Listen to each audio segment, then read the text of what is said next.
Tamilu tine vaenga le taia o le ua awhatonu nei ma le itula e ono ia i le tautumana unanga nei le si ufongo Samoa le tuipi ia i le nei taia o fau ma le nei taia o mātango fie ia le ua tātou au lia i le lofa ma le anga le lei o lo tātou matai silia le langi. Ia, o lea o tātou se velunga tātou poklami tālo valava Samoa i le nei taia o le aso wharaile aso tolu se fulu nei le masina me toi lava o tai au ia ona tātou wa fa mawaya tu le masina lona lima ia o le tātou swalinga ma le tātou folaunga e le nei fo ito sanga lua felua se fulu ma le lima masina me tele fo inisio me sa tupu le masina me ia a mai se fo i le tātou wa sa vali mai ai ia e le nei tau sanga tele vavele alo le vai le wati le o tātou iai ia i le tau whaai ui ua i le nei masina ia toi o tai au aso mua lo le aso sa ia le o tātou o atua i le whamana tuina ia o le aso whanau po le aso soifua se tātou o tunuu ia la le whamana tuina le ono su tolu tu sanga o le malo tuto o tasi o Samoa ia i le nei vaenga le tai au tātou se mai ei tātou pot lame masani Faleoloa ia ma le tātou Faataloa faatuani ma malu ma paia o lo tātou tunu ia i la tātou nafa to amaua mai tātou faasalanga ngo penga te fa ilangi good morning fa malo lava le sui fo manuia nei tai au Faataloa fatu ia i au na tofia le tua ia fianga ma le fanga te tas ia a mai se fo il paia nei matua ia ole loa le au fonga i le tautomala unanga si fonga lo wantunu lo api ia good morning ma lole folau manuia i le nei tai au o antul tātou whaawhila ima tātou whaatalofa i le mamanu man pa ia na tātou pa anga i Amerika sa mo nei tai au la stofi ia whaamalo lava le soifo sopo le nei tai au vi ia le tua ia mai se fo ina i tātou pa anga i tuke lau tālo vani ma lo lava le soifua langi mama ia i le nei tai au o antul tātou whaawhila ima tātou whaatalofa i le mamalu man pa ia o lo tātou o tunuu ia le alo o lana papa au i o tunuu mau New Zealand, Australia, Hawaii, ia o le malo tele o fea lava, ia se vaenga nei ke lope pe ona maua mai ai, ia le se ufonga lo watunu nei tai au, ia fa malo le soifo maua, fa malo le langi mama, i ia le atua o tātou o lia manuia le nei tai au fau ma le nei aso fau, ta ilo ia te oi po le aso langona, ia le tātou po le lama le nei tai au, o le anganga lava le whaaftai le atua, ia ua, fuli mai le tua o bongi sa ia le taintununga maulunga sa maua foi se whainga malulunga file mu ma le toa file mu i le alofa mleanga le leo le tua ia le o tātou tua le whai mai nei tai au ia maua le malo si whawhawina i ia i le li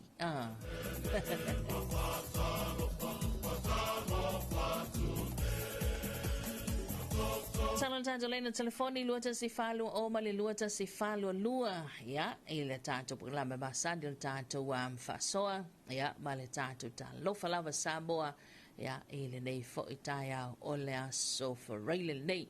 ia o le ta iala le tātou whailo inga nunga le ea ia staimia o le itala fitu na mawalea o se whakuponga lanta mai ia o le tala tau mo sa moma toke lau tala fitu whafonga ile rua i whaasala wanantu tātou tala whau le tai au lona tautu inantu ba tala valu tau neila mai el tātou puklawe le Terina stop 10 ia o le afa le valu tātou whaatala noanga masani mana vaenga lea le si vaenga sia le Faleoloa Faatoaga ia le alo anga i mai mana tua lantu oloa ia masani na whaia lantu giveaways ia e mauai lono winga ia ta ua le whaafonga manino poe mai ia po a whani whaalawi loa le a whaino ia mo le sila fila tātua tunu nei tai au ia ona mauai fo i lelo wawanoa i tali el fasili e lunga le tātua leina telefoni ia maualau pepa tala loa ia au pepa tala loa nani ia ni te wafiki e lo laki le nei tai au ia le lope mauai sau sau wafi Faleoleo mauai ia ni au mea whainga ruenga fo ia mai seo nei tina manai whalitua matausi a lato tō ngā la au aina o lato tō ngā la au ia te waile mamaota mana malawa ia o le tulanga na ia a mai se fo i peki o mauai sau mutia fo i lea wai e ili mukia le fola fa mana ia lo mamaota mana malawa ia tulanga na maleana noai ia o loa ina le tātou Faleoloa Faatoaga pe o na maitawina ia I le nei vaenga le tai au. Anjala wantu svaenga sia le wa amatalia ngā ruenga matu te whai le nei tai au. Good morning malo le usu malo lava le sui whamruia. Ia, whaatalo whatuai le bulenga bale o whai ngā ruenga le kamani ia le whamajo. Ia lantu la uma. Ia, malo le sui whamaua. Malo le langi mamale nei tai au. Whawhenei whaatalo whafo ili whawhangamai a le bulenga bale o whai ngā ruenga. Ia, a le company supermarket ia Frankie. O le e fuanga tau nei le tala il stasio lanto pro che tele lava de boteli se la faina I sale longa ya le awaya tu ai le afionga e fa so toloa ya madisel tato wa vaenga fo ile tu langa mata go fie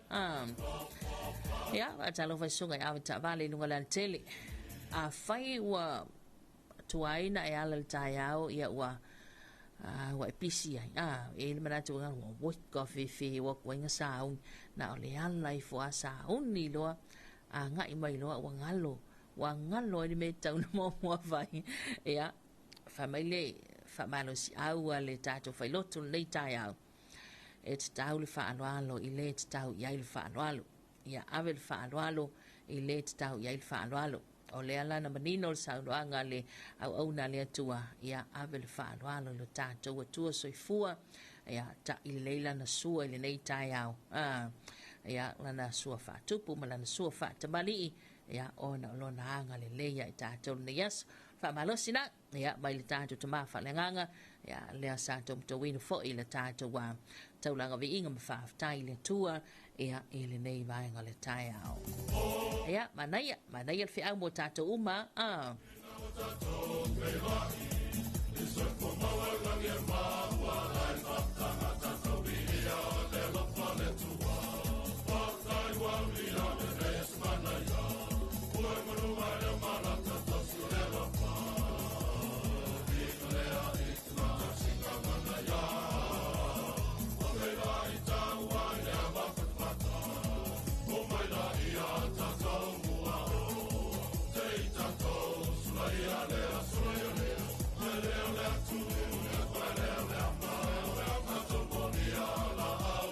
e alena wa mai ona tato momoli la au funga ya ale fa mai upo le siva I laina o le besele nei mai se mea ina amata ngo fia uso aina no fo I le fiala fani ya malu wa malpa ia se tato o tunu ulana baba ai o tunu mamau ya le wala uso ngā luenga anga lele li ya I tiute ma faiva pe ona iai ya le nei fo I tai au e le mana te tato se mai tato fa fia fianga o le nei tai au ya tato lima iai ona tato wa talia lea ya o le tato report le tala tau ya mosa mo matoke lau pa vivian tala besa nei le tusi tala band tau sangi me manu I lunga funga la au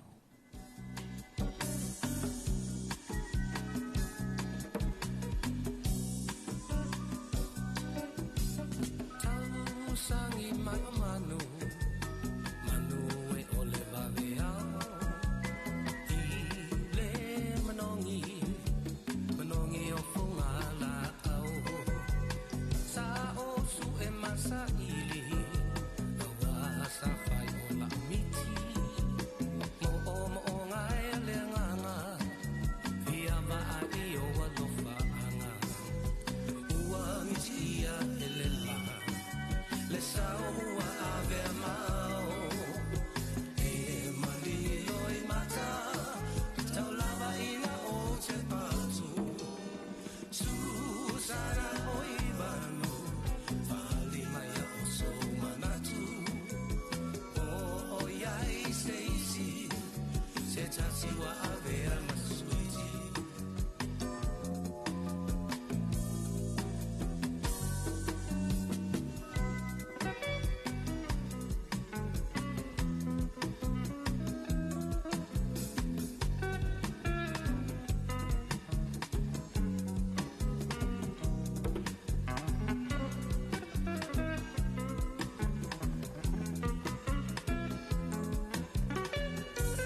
sami loloto ile muai ololoto ae tali mai ele ai watumu I ape ai ua miti ia ele la le sao ua ave mau e malini loi mata tau lava ina o te patu su sana oi vanu vale mai o so manatu o iai seisi se tasi wa ave masuiti o iai seisi se tasi wa ave masuiti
Whawhiwhianga nā musika sui whiwhilo i nei vaenga le tai ao ia le nā umano le siva ia umamani musika ia se e waltata taimi o le o toi se fuluma le tolu minuta le toenta leo le itu la e fitu le tai ao ia so o tata musika le sa tau sa ilia le tata report le tala le tau ia e pe ona iai ia su tata watunuu e le nei fo i vaenga le tai ao ai o sabalu va fonga le report lanta mai le nei le tala tau ia mo Samoa e pe fo i le famawina ia e le afale tu la lima i le va vea le sole as of raile as o tolu sulu me lua fe lua se fulu lima o winga le tau au so savile fe lolo malo sel mata polo le of tia Samoa mai au mai au madai timu ia fia ila tunu inisio taimi o sa vainga nei mo le mutali sa la fai ma tu mua nei mo le so ma tu i sifo falfapia manono e o vitia sa vainga le langi au madai timunga pupuu o le iai pitai e le lei lava winga o le tau. Vainga le tamai ma le astonai fa sano atu i le aso sa o le iai nei timunga e a fua mai savili pitai e ma tele lava e na le lei winga o le tau.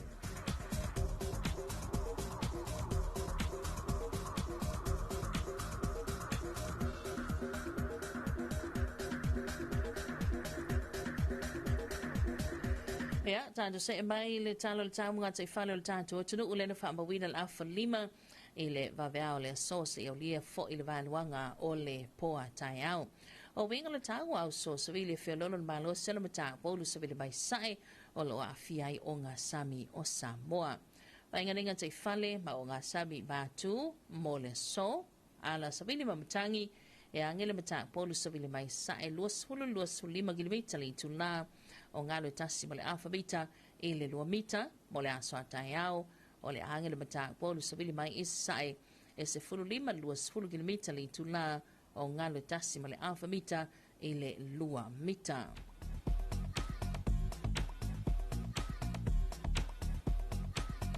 O se vaenga dengan te fale ma o ngā sami saute mole so ala savili mamatangi angele mata polu savili bai sae luas hulu 5 kilometer li tula o ngalo tasi male alfabeta ile lua male alfabeta le bago lunga ai mo atayao ole agi fo ile mata polu savili bai sae 5 kilometer li tula o ngalo lua ile lua male alfabeta.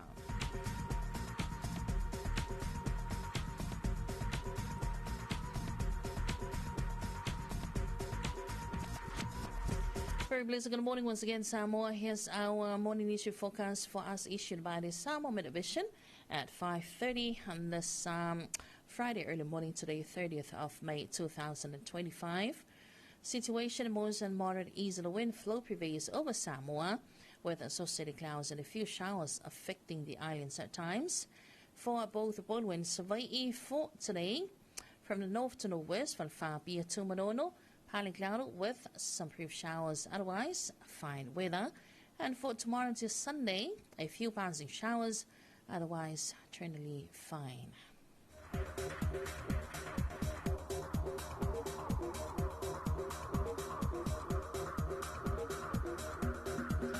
Here's our morning marine forecast for our Samoa. Situation most and moderate easterly wind flow prevails over Samoa's marine waters.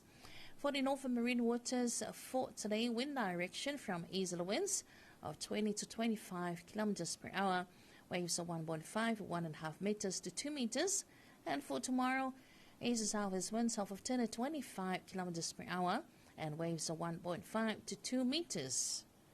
And for the southern marine waters for today, wind directions,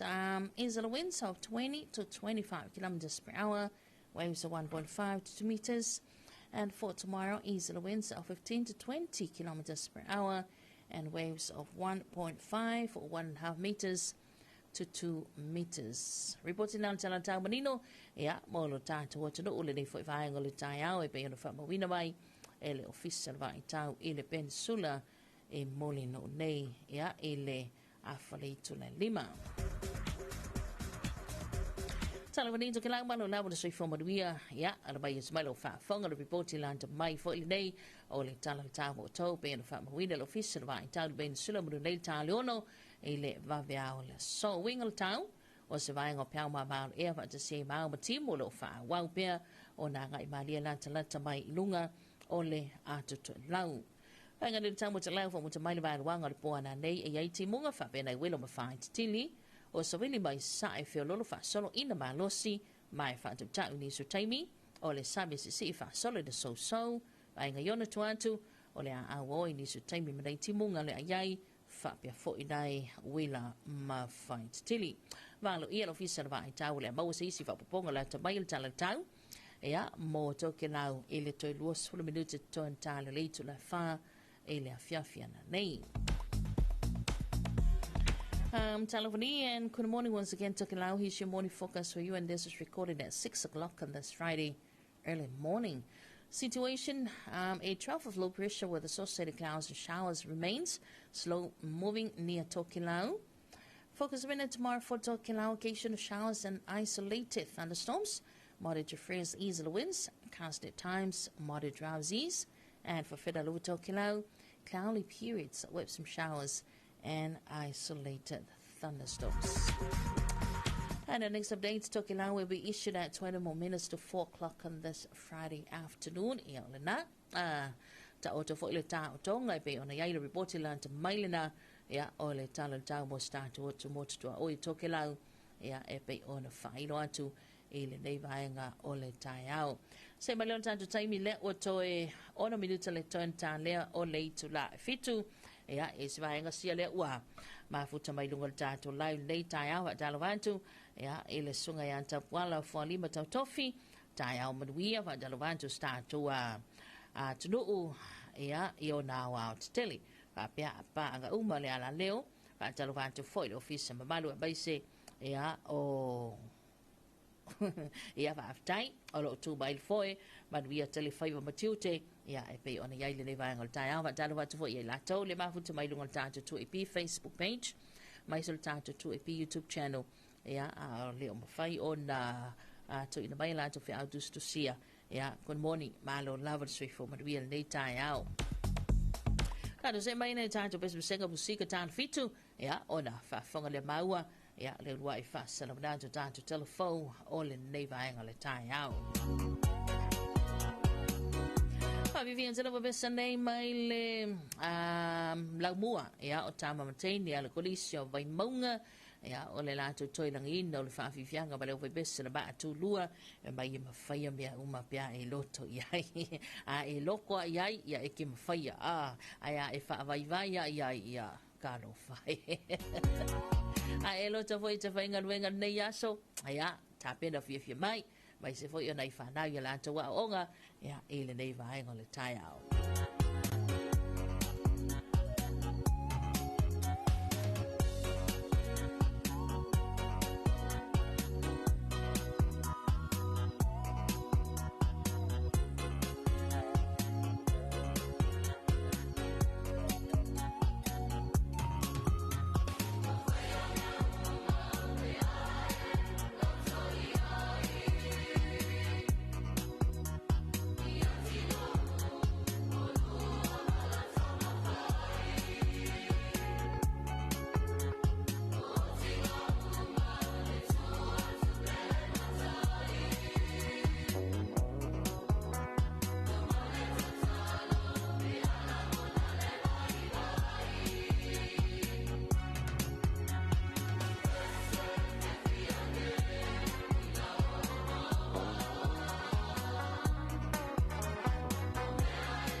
Vivianga na musinga so if loin de vai ngala tai au la besa na le tusi Taliban e na wata tondo fo i malai tu la fitu le tautu mala unanga se fongo sa mol tu ipi ana mai us mai lo fa fonga ya e le udwa i fa salam dan to tanto telefo ya ole nei vai nga ole tai au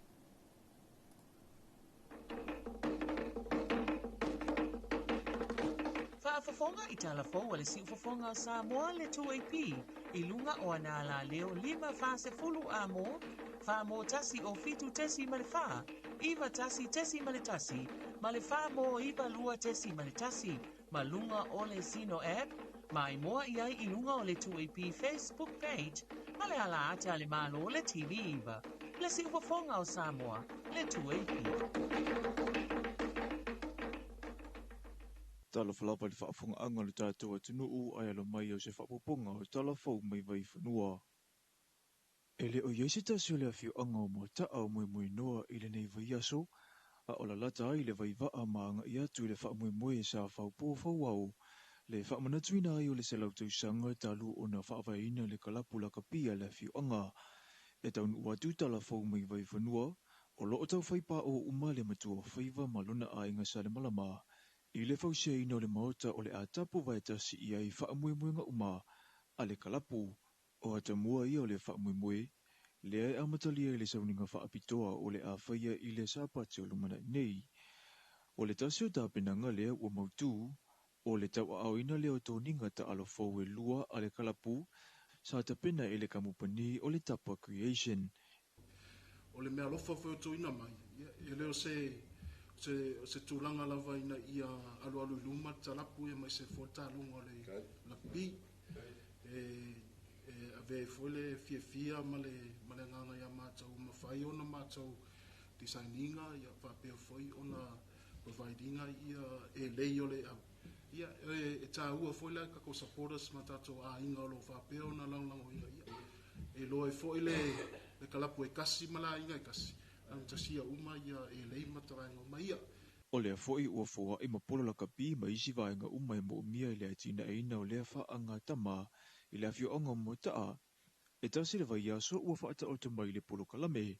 e peuna sila fia o le atoa ai o le salautau sanga o se fōlaunga o whailunga I o le tūtū mau o tangata uma e o pongi le atina e o le lakapi I o la tau lau whanua I lunga o le lau papa whaelo I lo I le awhiuanga o lo iaia tau nisio I la tau o I lunga le tau tua na whaia mo le atunu u. E tau wala I le ipu vaina sumo le tau mawhinga o le manu Samoa, ma ua iai le fuafuanga le a mana ia I la tau umanei whaatasia I mai la tau ua whai I langi le turinga si a I le aso whanau o le kalapula ka pia mo taa. O whea lava e taanga I iai le sao le tangata, e tasi lava le tau nuunga o lana soifua tau tua, o lona ainga ina ia mautu, o le maule na le sasunga le whaafenginga,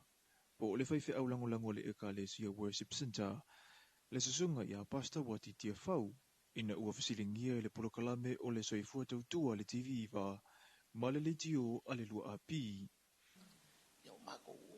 mako auso ko kele mako. E mo mako ko se ful mako pum fangaunga mako. Ia o le mea le sa o mai e sa ka whainga yo mako ai. Ave mako le aonga ia fa ka we me manga o yo. O le o mai ukai fa pukul popo ia ila so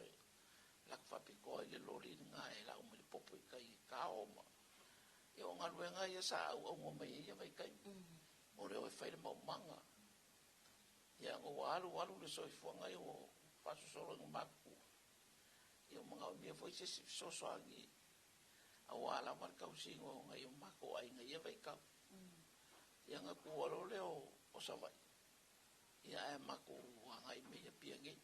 Na saunua le sasunga le whaafenginga o le whaatoanga lava na ui mai ai, ma a matai le soifua whainga ruenga sa ili seleni mo le tausia ino tua a. Ia o le kau kua sa whai ia. Mai fio mako ai ngai ngā vai kau ia e le se ai ngā pe whainga. Kerengi me ia vai kau pe sa kau mwhai ia ki a ere ai ngai. Ia me sal me lor sa ringo le popo male. O e whai mo manga. Ia sa kau kua ia war kau singo ngai makua au fio lai la vai kau. Ia ere whaingo fia fwoi leo ranga au mai ia ngā vai kai mi kam whaingo ai ngā. Nau la vaina ua whaia le ainga, maua le whanau, ma ua ia I loa le manatu tau ave ngā ruenga e lua I le nāwai tau. O o le ngā ni le sa e o ngō le whala skuri mi male. Ma le whala mkusi, sa o ngofo ai. O le ngā ringi, mai an la whako kuanga I kia ui. I le vai ngō lako. Ma whanga wa o whala skuri mi o se e so e kakala le iwa le kai au. Sui le sifile whale fiafi po le awhawha. O ngā lokura le aple sifile awhawha su kasi le po. Ia ai kasi kam whenga runga wa. Whenga runga kwa ke mikelenga. Ai a whairo ngā runga yuka le sample print. O le oma. Ufo le ora ngō la oma I le po le a walu yuka I le sample print. Whairo runga. Ia ele whenga fia fo iawa ele whape se malo si fo le ia foi le whenga runga I le sample print ia. A whai a ka le lua le po. Wa o male o. Ia wha mano no fo. A foi le whale whesi mano no. Ia ka le iwar ka koe usfo ia lue. Lue ka le whale askuri mima. Whai uma me askuri mima. Ngā moe mai kai mire. Kau ko ua ki whale askuri mima isa e kumu I ngā kai ia mai kai mire. E ai e ma. O le susunga le whaafenga ngai mai le awhi anga o sa fotu I sa la whai, Mao se tasi o whaafita uli na whitaia e le nā vaitai mi malona ainga, a o whaato a malanga mai e I upolu, o le tau sa elia o se whanua e whaamautu wai. Na ia ngalue fo I le whaakamu ta mga lue whaaleo leo pō, sa ia o la vaina a vea ma au auna whaau wina I le ngā ruenga a lea tua, o a fulilingi pea I le tau a tina eina, o siona ainga, o lana whaamalusi au, e whaaya ina le tangata e tau iwi au nua ma le whaalongolongo tinga, pe fiungo fia fo'i. E le se tasia whaatau matatau I e la wao sina ma le loloto le tō wha o lo ia I la tau, whaatasi matua a ua mawai, na o la tau whaitau ina I meo le nā tura ma wha winga o le tau. O le autua le Faatalanoaga na tapisa ai sui o le Pasifika I le o ngā tutono le vai aso le nei whaatasi ma sui o le whaala potopotonga o le sio manga le Pasifika le SPREP, o le tatau leo na mana ia, ma whaatahaua to mai whaaleanga nuua o tātou ngā rurue whaatasi, e whaititia a whianga mai suinga o le tau. O le tari tununga o tangata o le Pasifika, E ui ina ua li falelalolangi e whaataua to mai whaona po nei, ma suesuenga whaasa ia nisi, ai ile talau tausanga we tōna i, ai le iaina o ni whaabobonga whaasa ia nisi, na soifua o tātou tangata i le whaalangolango i to mai whaaleanga nuu. O le whanatanga o loo whaia mai i Samoa o loo ngā lulue whaatasi ai le mālo Ausitalia, matanga nuenga o puna oa whaale nā tura masi o mga o le official komisina o New Zealand ma le SPRIP. O to mai whaaleanga nuu e peuna Faatalanoaga, e au fia ai le wa aia o le manulele o le atafa, o le whailonga le nā e loa aia tangata Samoa, o le ao o mai sea whai le atunuu, o le isi le nā whailonga o le tetele o le pololo, o le a maua i le vaitau e tā i le pololo, e tofu lava le atunuu o le Pasifika ma to mai whaaleanga nuu, o lo ia i fo i tau mo whainga i le ia tu whaatasia to mai nei ma to mai whaasaya nisi, a wā o le tele o mau whaaleanga nuu, ua whaamawina le sao a toa. I tala ma le Pasifika, na whaamawina le litio whaamamaloa New Zealand le toa tele o tina na wala mana i o lātou whanau, ina ua toi lulu wina le atinu o Vanuatu i le mafue tele le vai aso le nei. E tu sa i o whaamutalanga ua whaasara la wina, e lulu le mafui e, o lo tofu nei tina mo le poloka i le makete e whaatau fua o whaeleleanga, mea tau lima, ma o loa sa ili aise le ni muna i o lātou a inga. Na nga iane leo matata ia nga i nofuanga sa o nga le mu mana nofuai mo se temi umi,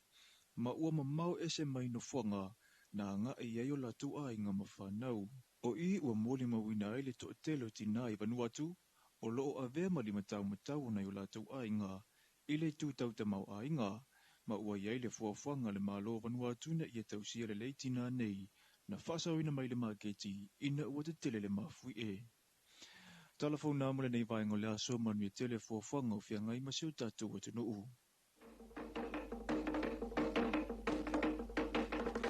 Whaafafonga i telefon wale si ufafonga o Samoa le 2AP, i lunga o anala leo 5 fase fulu amo, wha mo tasi o fitu tesi male wha, iwa tasi tesi male tasi, male wha mo iwa lua tesi male tasi, ma lunga o le Sino app, mai moa iai i lunga o le 2AP Facebook page, male ala ate ale malo le TV iwa, le si ufafonga o Samoa le 2AP.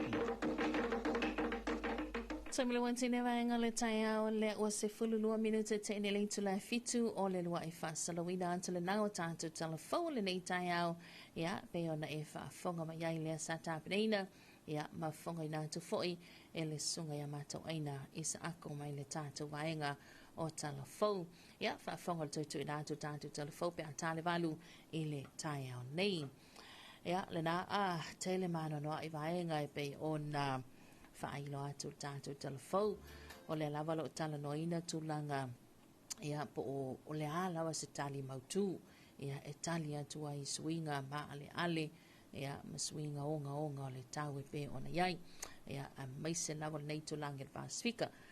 le nei masina me tele o nisio whanutanga ma awa onga e pe ona tali malo ai lo tātou o tunuu ia stulanga le leile na anga i mai fo ia soia le Pasifika ia ma tātou militino whaatasi ia ma tātou whaiwhai mea whaatasi le tātou o tunu o se fianga ia tulaga pe ora iai le nganga tali malo o Samoa ia wa masani ai tātou lua te svalua o ma lua te svalua lua i Faatalavantu ia mamalo le atu i la tole lo mafuta mai ngol tātou live i le nei tai au Faatalavantu le sunga ya lua Morning malo so i fo maruia ua popula ia ioi ia ua popula hoi e sa o kara ka mai ki lua mai ua popula mai le nei tai au ia alo fatu maruia tu te fa after tele sunga ya tuputala ene lautafi ia Faatalavantu mselanto e ngalelo mafuta mai New South Wales Australia ia good morning malo lava so i fo maruia Faatalavantu le sunga Mandela mtavai so i fo maruia ma tatu New Zealand le va atu i Maungaloa Faatalavantu malo lava so i fo maruia ia talo fo le sunga ia le afionga ia misa viki le po ia malo lava so i fo maruia tele tiu te mawhaiva ia o le nei tai au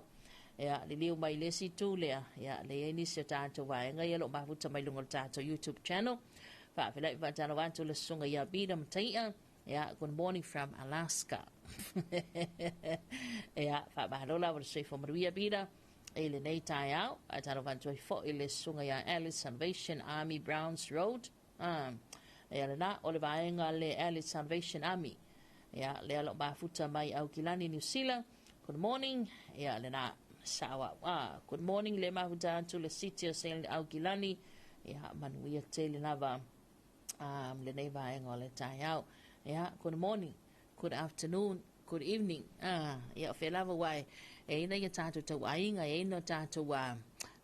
tangata Samoa lo lana papa au so stuff nei kilope. Ya o le sivaenga la wala talata lata taimi malo lo tale lunch. Ya o le sivaenga la wa la talata taimi mana vainga luenga. Ya matiu te file nei aso. Antarawanton malo abtavale ya elato tiu te fai lunga lan tele ya ele nei foi taia malo leusu malo lava soi fo bria ya ele nei foi lava enga le taia antarawanton te mai aso tumua ya masalanto ainga ina ile salavalu ya antarawanton foi le fionga ya faso ya mai se foi le sunga lan manu ya bale fionga ya msoi ya le alo mafuta manuitele se na fai ni su tato ngā luenga ya malo lava sui fo mo wil nei tai au pa manatu masani le tato porklame ya va ia fala au de te wana ngalo na inu ya ai mai se fo io vai nai fa nau ya o le lava lo ta vili lava ia le malanga fuluma le tale tu lo le tai au le fa mai ya e tono le tato tu ya puti lava ya elenganta nai mtutausi ya mai se fo ia nai tato fanawiti ya mai tato fo ai pole ana fa mai ka ko ma lo si ai ora kai me sa wel mai e mai ya se forma le 1 minuto le tenelin tu la fitu le nei tai out tato se mai stato fa vivianga nei bele vese le tima tau le taua ia manu malo avea oi matangata manu malo le ya so ne ifa ina oi ia ai o mai lo vol tato val au ia ta lofa ma lo la vol soi fo maria ta lofa ka lo fai so le ia to jam foi mai ai ole fa manatu atu malenga ma walalu a fai le tam foi mai ia fina ngalo malie te pele ilalo leo lau leitio ia ona ya fai na tanto msini ia fai ole fe ia yo tanto msini to long tai au ia a ole le langona to ai lo si ufonga mai maulo credit tanto poklave so i formas fa na tanto te se atu ia pe mai alto e fa sala dato tanto to fo ia ele tali to la valu ele tai au nei a we besel tima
vivianga na musika sui fe filo ye ne vaenga le taiao le vabesina le tia maa ya amale fatunga na tatu tau le taua ya mano malo talo fatu lua su 10 minuta le teneli tu la fitu le nei taiao fa fila fa talo fatu ya ile sunga ya metahi elia kolosi taiao manuia te fili manuia te lenga ruenga matiu te nei taiao fa te tele le afionga va bena foi ya fa talo fatu ile sunga ya tali tui whainga puava moi mausu ya masalatu ainga bai se foi le falitua ya irona moi mausu ya manu ya tele lava nei tai ava tala watu nei tatou paanga ia ya le alo mafuta mai la tau inai i le moto malu ile atunu malu lua o te ro New Zealand le vaenga ia le pi e lang pi ngiki voi ngale mea yo la ko ala fau ya pa malo tala watu lau fionga tui whainga ya mai se foi lo sai irona ya va tai tele ba tabai manu ya tele lava tiu te mawhai vai pe ona iai ya le nei vaenga o le tai au tala watu le tele sala fai ya e na ia tatu pa anga masani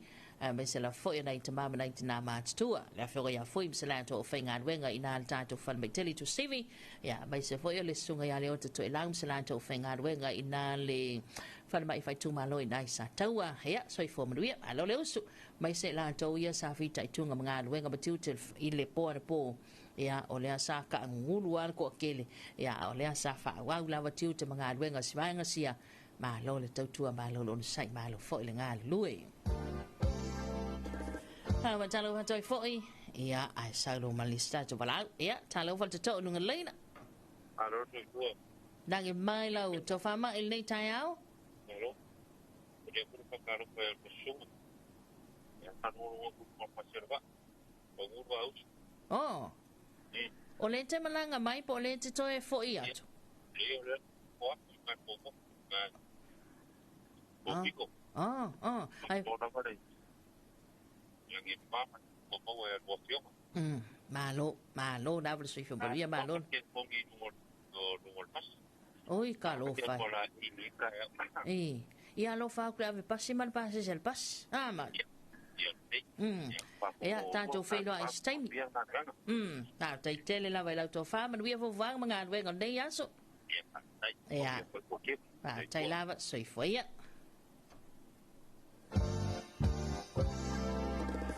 so fa ia mai no longa ya masala to ai ngan dei vai ngon tai ava talo fa toi fo if telenga ya so maso ya male uso ya voi masala to ai ngai nai baloli ya ile dei vai ngon tai au titi la vanga ya te unai te mama nai te na mat tua talo fa tu lo to pa ia ya le alo o mafuta mai nai mapu fangalele mai se vel senga nai te mai tai tapu samba lato au nga lue ya le alo o faile faiva le tua ya ole tu lo ole tau seina na ya tato matua le o mapu fangalele ya talo fa to lunga leina malo po oi so i fomu ia ila o fionga dei tai au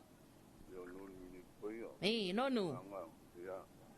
ona mai pa karo pa ko ia sunga sai ko mo te ngai ai ko na venga ni kaya lo ko mi la vai le ko lo ko ia wa ko no ko ai ya lo pa mi ko ngam uanga awa ko so nga ya go luo me te o ma yo wa nga la va ya mangai kako pa nga umalawa nga sangin kako kalkal ngo kako suka ole ma wa ngo malo pa ang po ko mo siya ma ko ngi tu mai pa pe nga yo ma kuwa no pelo la ko malo wa ko mo yo ale mo ya me sio ai ya mangi ala wala nga nga ni ya so tai ko mo nga ya mo ki mo la wo il faut y aller au Mali il y a son a son bola bola ko se kwanga ya mangi ala wala fa tai tele lava nonu tai tele lava mo fa mnianga tai mo lo sao ma duia telefo ia ta po ingal ne yaso ya tai sui foia ya ole o ta ino ya o ya wa uia lo ngona wala au mai ia nei te mam nei tina mai manuia te lelo waso se voi se la ngonga ia ka ke la ngonga inga ia pe au mai se whaamanianga manaia ia whaatala whaatala polo klame matanga ruenga le soifua malaloina ia mai se la tau lea ua amataria fo ile sifio nei tai good morning malo leusu ia malu lau whainga ruenga lea ua angai mai ia onisi amatal tala malu o nisi fo ina ta pena mai ia amatal tala iwa ia malo lawa le soifua manuia o loo anginga na wainunga o penga ta whailangi tulanga fo ia mionga ia tu lou tai amon whafunga mai ia o me leo o mawhai ona maua masini po anta po cameras ia mo le leo so whai o maota malawa o ainga o le ngaoi ia o le kalepe fale ia wai alan kalepe le fale o le ngaoi fia mau mai ia o tulanga nai pe ona iai ia mai se leo fo ua iai tātou le tai au ia ta pena mai to tele ngā luenga ia maonga ia ai po ia no fo le fale pe le ai fo ise se no fo le fale ia o le mele iso le ua sama mao anu ta mafau ma se camera ilo ta fale ia wala talata mai fo ia wala talata mai ia fo ia le o le wing o le lei o le tu le lei le o le fai o le camera ilo mo ta malau lawa fai ngofi ona maua i lato le lo fai le amionga nei ia o le ta pena mai fo i mala la usu mai tai au ia to siaki le lei lava lo maota ai mai se lava pe a fai le ni se fa muli nga i mai ia matua i ngā luenga mai se whanawa o ngai le se iai mautinoa ia o le me foi lo waka ai a koi camera sia na maua mai ata ia o i ua mea ia longa winga pe a le se furungi loka fale sorry se fulu loka le feiko ai luma se fulu loka le feiko ai kua wa kau foinga ingi loka ka loka i fa malama sorry mede ia ia alfa manatu na ai mai so ta vale le lava lo fetawa ina lava ilunga pengo ta fa ilangi ia ta vale na ia ele toe amalaina tulanga pe ora iai ia toi titile misi se vai aso su e mai le ta mai titi su e mai le mai se lava fa na utini ia tala volta to lunga leina alo la cosa il pepe sai fo mangu ia no ela sunga le wa so swangi fa mai ngongu voi la mo che sore ma qua so swangi so oi era ngo wingo fa malo lo ai o che o ka so swangi onaya o tau ma 5 so swangi ia o so skau 5 so swangi ele sa so swangi sai fo manuia sa oi pet ia o le fa u ngo vai a kura o mai lo le u anga de fongu ia ai malo pete lo sai fo bawa sai fo io bawa pero sai fo muia ai ya me si fo ngai ka ko fa anga ka mama ngai kinga ele me sauri ha mala marka o karango mai ora e sai fo sa ole lei ele me la fai pra karango ko sa pe mai o ko inga nga pe ke u la sole mai nga mo ya na hi fo fiu fa fangu fa so mai fa so la le ili malu o le o fa so na malanga tu sala fai ni se fo nga luenga ta to fisa ne no pe ko ngai pasi ko yo luma foi la le karu si o fa fonga mai ai afema e ma kusonga pa se sim ya kusanga suwa la ko mga yuko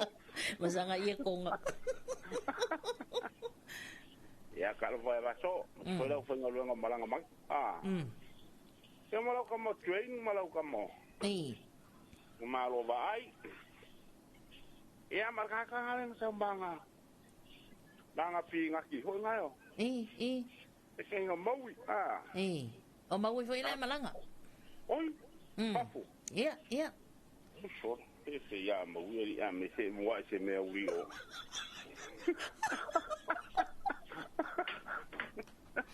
kinga ero o maui ya wa kai ole malu o tai au lolua o io ka ko nge ole masia ale mati o falawa sia mula ia ya o sia mula al mele fai sia popo kama venga le sungu ya afa fer ka wal pakari polo o ki ya ku sa mar ka ko mi ya ngar ka le pakar we ni Ia ole aru for kai mi ka sunga sia mu me ngar sari ar popo ia inga ien mas. Ya. ole mal war ka ma ya fa ko ka ma kiri i fa ya ko fa esa di mi se popo a fa mi Ni. e fa si am por aro mar su kai ya o pa wa so fu am ali vetete se ole mere ke wa ole fia ka ka ya va ngam me yo ving me ole vende ala a vele ole me ole fia se me no tinga se pole vale short wa alfa pera ku Faleoloa me ke wa ave ole ving Oi wa fe ki nga. wa fe ving ni me ke wa la ko ala ele ving ya venga Tapi awak ya si orang ada le bengi abi. Ingira ko ya. Le wala ko kang fa ku le bengi. Al pelo, asa le ya. Ere se ave le bengi, ala fa ku le bengi alo. No me o fo finge sole mo kwa poco e alo son. Ya o sai. O le fa finge nga e fidia. Firia. Ele não pode firia. Aí é o dia camalo. Ai, mas lo fa kai, lo fa paga. Ai. As kai foi mole va ngo ngi kai o karkar ngo kwai yo de ka wa musinga akal kai. Oi, o le vai la aule na. Au ko ya foi se malu ka sko, ngam siro mo ko ala ka akama. Ya lo fa mo lo fa mo ngai ka ko. Ai so Faatalanoaga mga ko fa finga la ngam balanga la le kaka na fa chukala kinga ngala ko sa ngai fa mangpinga le ai to sa lo mau ye ko ya mai ka manga ni kong pinga amaya nga sukala kia ya nga sukala sukala sa wa ya wa ke lo ala mo kwa ka le le ya la ka mo o train ngala ka mo va ai pinga kinga sa mo ya lo fa mo ko lo fa mo ele ko finge ai ya manguya kele la ki ke nge kaya tai tele la valolua anga le fo ile li ilo ta po inga mal tinala inga mal fanau ya kai ya manguya la va nge kaya mal ki ke tai tele lava fa penala fionga ya soi foi ya fa si foi Ya, watalawantu le sunga ya Tamara Mikaele, talofa good morning. Taya obaduia le lofa malanga leo le li ma lo le usu ma lo fo ile tautua ilo tatu tunu maduia tele tiu te mafaiva fa aftai te le lava Tamara. Ya, talofa te to nunga leina. Talofa. Talofai. Watalawantu le sunga ya simi. Ya, masalata o fai ngadwenga le na usupola vasvanga sia le ofisa le pa mia mal kabineta ya mai se vo ile tanto Samoa immigration ya le wa amataria fo tu te ngadwenga le tai house vanga sia tu te il tanto malava le fangali ya mai se fo ile au danga mali tu te ina malava le Faleoloa antala vanto le sunga basta tavita samia masalata o fai ngadwenga ya ma no lava sui fo mi le tai au Talwa yo le wa afaton le tu la fitu e le manatu tanto se bailo ya ele tanto buklava le terina stop te na tanto musica fangaso solo su fe filoi ya ole dei vai ngole taiao se ya pa il tanto valu tanto se bai ele to fa sala tanto telefone ole nei taiao Tambor va vivianga tanto terina stop 10 mai le musica la webessa le tua lofa ya singola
Whawhiwhinga na mai le tātou e Tarina Stop 10 le au whebesa le nā le tu alofa sinoli sinora a. Ia, kere mea o le lau mai o ulu pua a e vai mai lo wa puka i o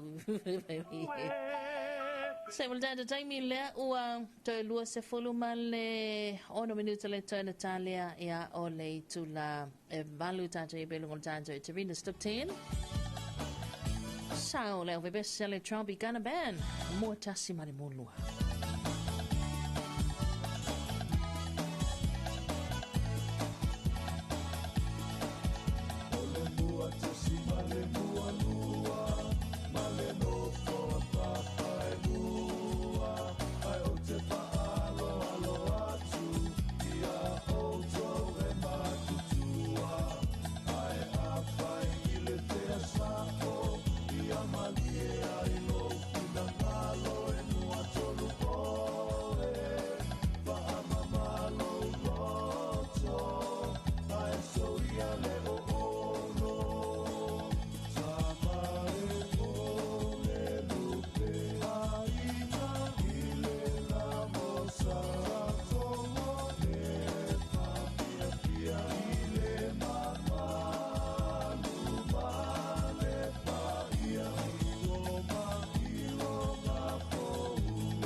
Whawhiwhinga na musika sui whiwhilo i le vahenga le tai ao le wabesa na le Tropicana. Ia, e na ua se maltata taimi lea o toi se furumale iwa minuta le toi nta lea o le itu la e valu tata e pelunga le tato e Tarina Stop 10. Ia, whaatalawantu le sunga ne Mia Yeremia. Ia, whaatalawantu, ia, brother. Morning mafutatu nei mangele New Zealand ma lulu ko savili ma to talo fai alo fatu ya anti momonga ya ma o to umalava na yuso mana itongane na ne mia pa te tele ma te mai manuia tele ia le nei tai au a talo fatu fo le songa Robin good morning ma lo nga de lue manuia faiva le aso o lo mafuta mai au kilani New Zealand fa tai Robin manuia foi ia tiu te ma faiva pe ona yai ia le nei fo ia so ina ia to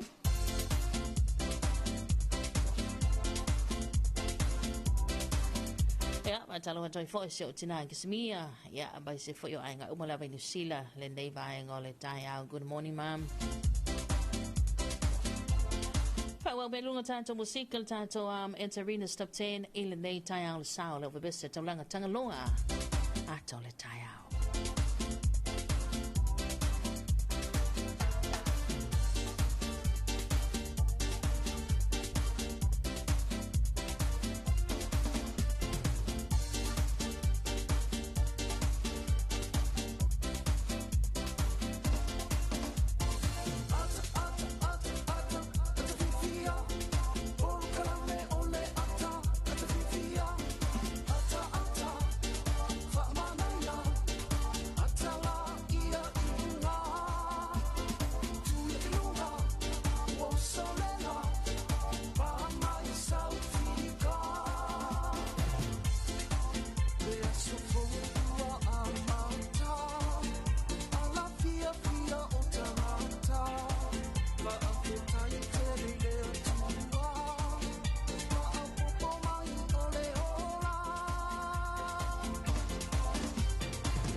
Vivianga mai le o bese taulanga tangaloa atale tai au ia o le ase isi malu tai au sili ia ilo le fia lo loto ma lo fina ngalo ia matapena fia mai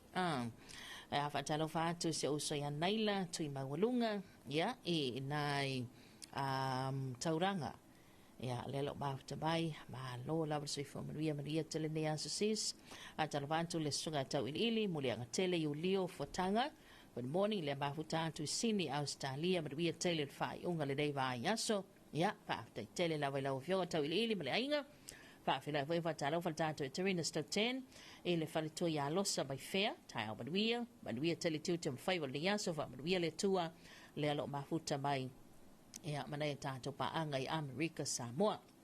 Anjalvanto le suga ya eti tasilimu. Good morning manuia ngalwenga le yaso fo pa lo wanto kala stete Lucila ya batalo fato ai la sunga eti male ainga manuia tele le yaso atalo fo ile tongane ya suga ya sa Michael Siaki ya le lo bafuta mamsalato enga na itato pa aga di sila Australia ya so stuff for le kelo pelo o maua tato fas longa lungo penga te fai lagi ya good morning from Samoa maria tel nei tai ao tanto ye fa fianga con tanto Terina Stop 10 ole tanto por la ventana para Samoa nei tai ao ya ole maua la volo fia o le vitu tele na o le alo tau mo file tato musika e molo bariatu ya ilo finangalo e tapina ai lo tai au ma le nei aso ta ilongo I pule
Vivianga musika sui fefilo ye neva henga le taiao e Terina Stop 10 mai le ovebese na paunga ta ilongo I pule ya e na ua to e valu male apa medu tele to Italia o le tula e valu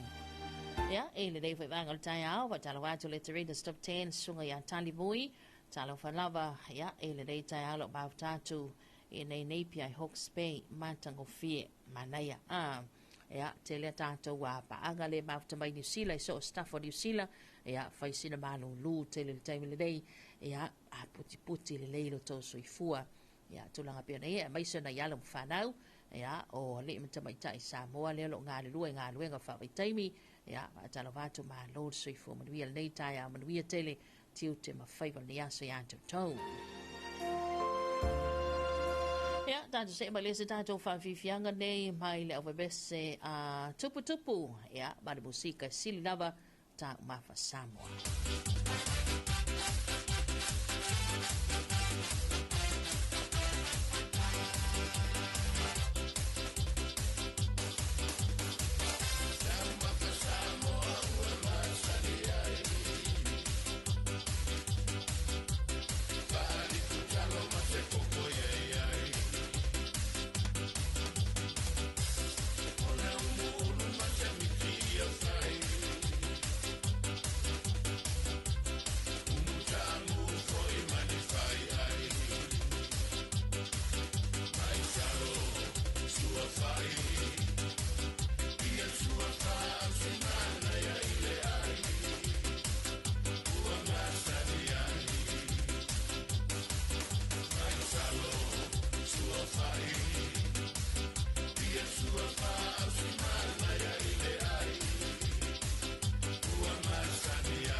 Whakawhiwhianga nā musika so I whewhilo I nei vaenga le tai hao le wabesana le sunga ia tupu ia le nā sili lawa tā mawha Samoa o le vaisalo le sua whai o le koko esi le whapapā ia o le kōpai pae pae kōpai inga wawai ia o le alaisa whapopo ia e le nei tai hao sa mula tātou taimi lea ua toe o na mula awha minu tele toe tā lea ia o le itula malu ia le tātou Terina Stop 10 tātou se mala tātou whaafifianga muli le nei o le tāwalunga fo le nei o le tātou Terina Stop 10 mo le lo whaaga I Terina ia mo na ialo ma whanawa unga umalava ia I lātou na ua tā pena lātou suenga ia I le vai aso fo o nisi tā pena le vai aso ntua atu kātala whatoi foi ia e iulua onga I sunga tamaitai malii ia I so salamua e maise le vasenga o whaia onga o asia onga kātala whatoi foi le matanga ruenga wa onga mahanga nuu ia alo lava le sui fo maruia le nei tai au Pai alfa vivianga nei ta walunga il tātou Terina Stop 10 on tātou se mai lea toi whaasala wadātou tātou telefou ia ole nei tai au so ala I teru le I fausia roma I sea so das bei lava o tātou ia tā penanga fo I le nei tai au e baiso le nei iai tātou iai le amatanga le whaingon neiva ia so whauana nafi whau nei ia e o fo I tai au o lai ai whau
Whaafifianga nā musika so I whewhilo I nei vaenga le tai au mai leo wabesa to ala e teru hea e na ua tā tonu fo I malei tu la valu I le tautu male o nanga le si fongo Samoa le lu api ia tātou se mai vai foi o tātou porkalame musika ia smailo whaafonga e le toi whaasalawa nātu tātou telefou le nei tai au tāpani na mawhanga nātu e le sunga mātou aina i sāko.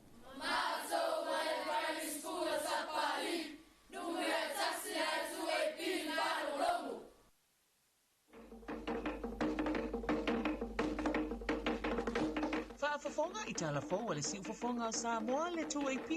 i lunga o anala leo 5 fase fulu amo fa mo tasi o fitu tesi male fa iwa tasi tesi male tasi male fa mo iwa lua tesi male tasi malunga o le sino app mai moa iai i lunga o le 2AP Facebook page male ala ata le malo le TV iwa le si ufofonga o Samoa le 2AP. Tala whalapa le whaafunga anga le tātou atunu u ai alo mai au se whaapoponga o tala whau mai vai whanua. E le o yeisi tasi o le awhiu anga o mua taa o mui noa i le nei vai aso, a ola lata ai le vai waa maanga i atu i le wha mui sa whau pō whau au, le wha manatuina ai o le selau tausanga talu o na whaavaina le kalapula ka pia le awhiu anga, e taun uatu tala whau mai vai whanua, o loo tau whaipa o uma le matua whaiva maluna a inga sa le malama, I le fausia ina o le maota o le atapu vai tasi I ai whaamuemuenga uma a le kalapu o atamua I o le whaamuemue, le ai amatalia I le sauninga whaapitoa o le awhaia I le sapati o lumana nei. O le tasi o tāpenanga lea ua mautu, o le tau au ina leo tōninga ta alo fau e lua a le kalapu, sa tapena I le kamupani o le tapa creation. O le mea lofa whautu ina mai, e leo se tūlanga lava ina ia alu luma talapu e mai se whotalunga le lapi e ave foi le fia ma le nganga ia mātou mawhai ona mātou designinga ia whapea foi ona providinga ia e lei o le au ia e tā ua foi le kako supporters ma tātou a inga o lo whapea ona lango inga ia e loa e foi le kalapu e kasi mala inga e kasi ang tasia uma ia e lei matawanga mai ia.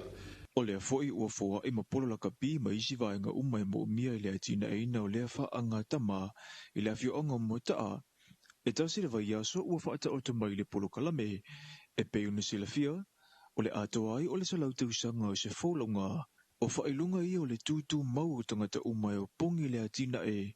o le lakapi I o la tau lau whanua. I lunga o le lau papa whailo I lo I la fiu anga o lo iaia tau nisio I la tau o I lunga le tau tua na whaia mo lea tinu u.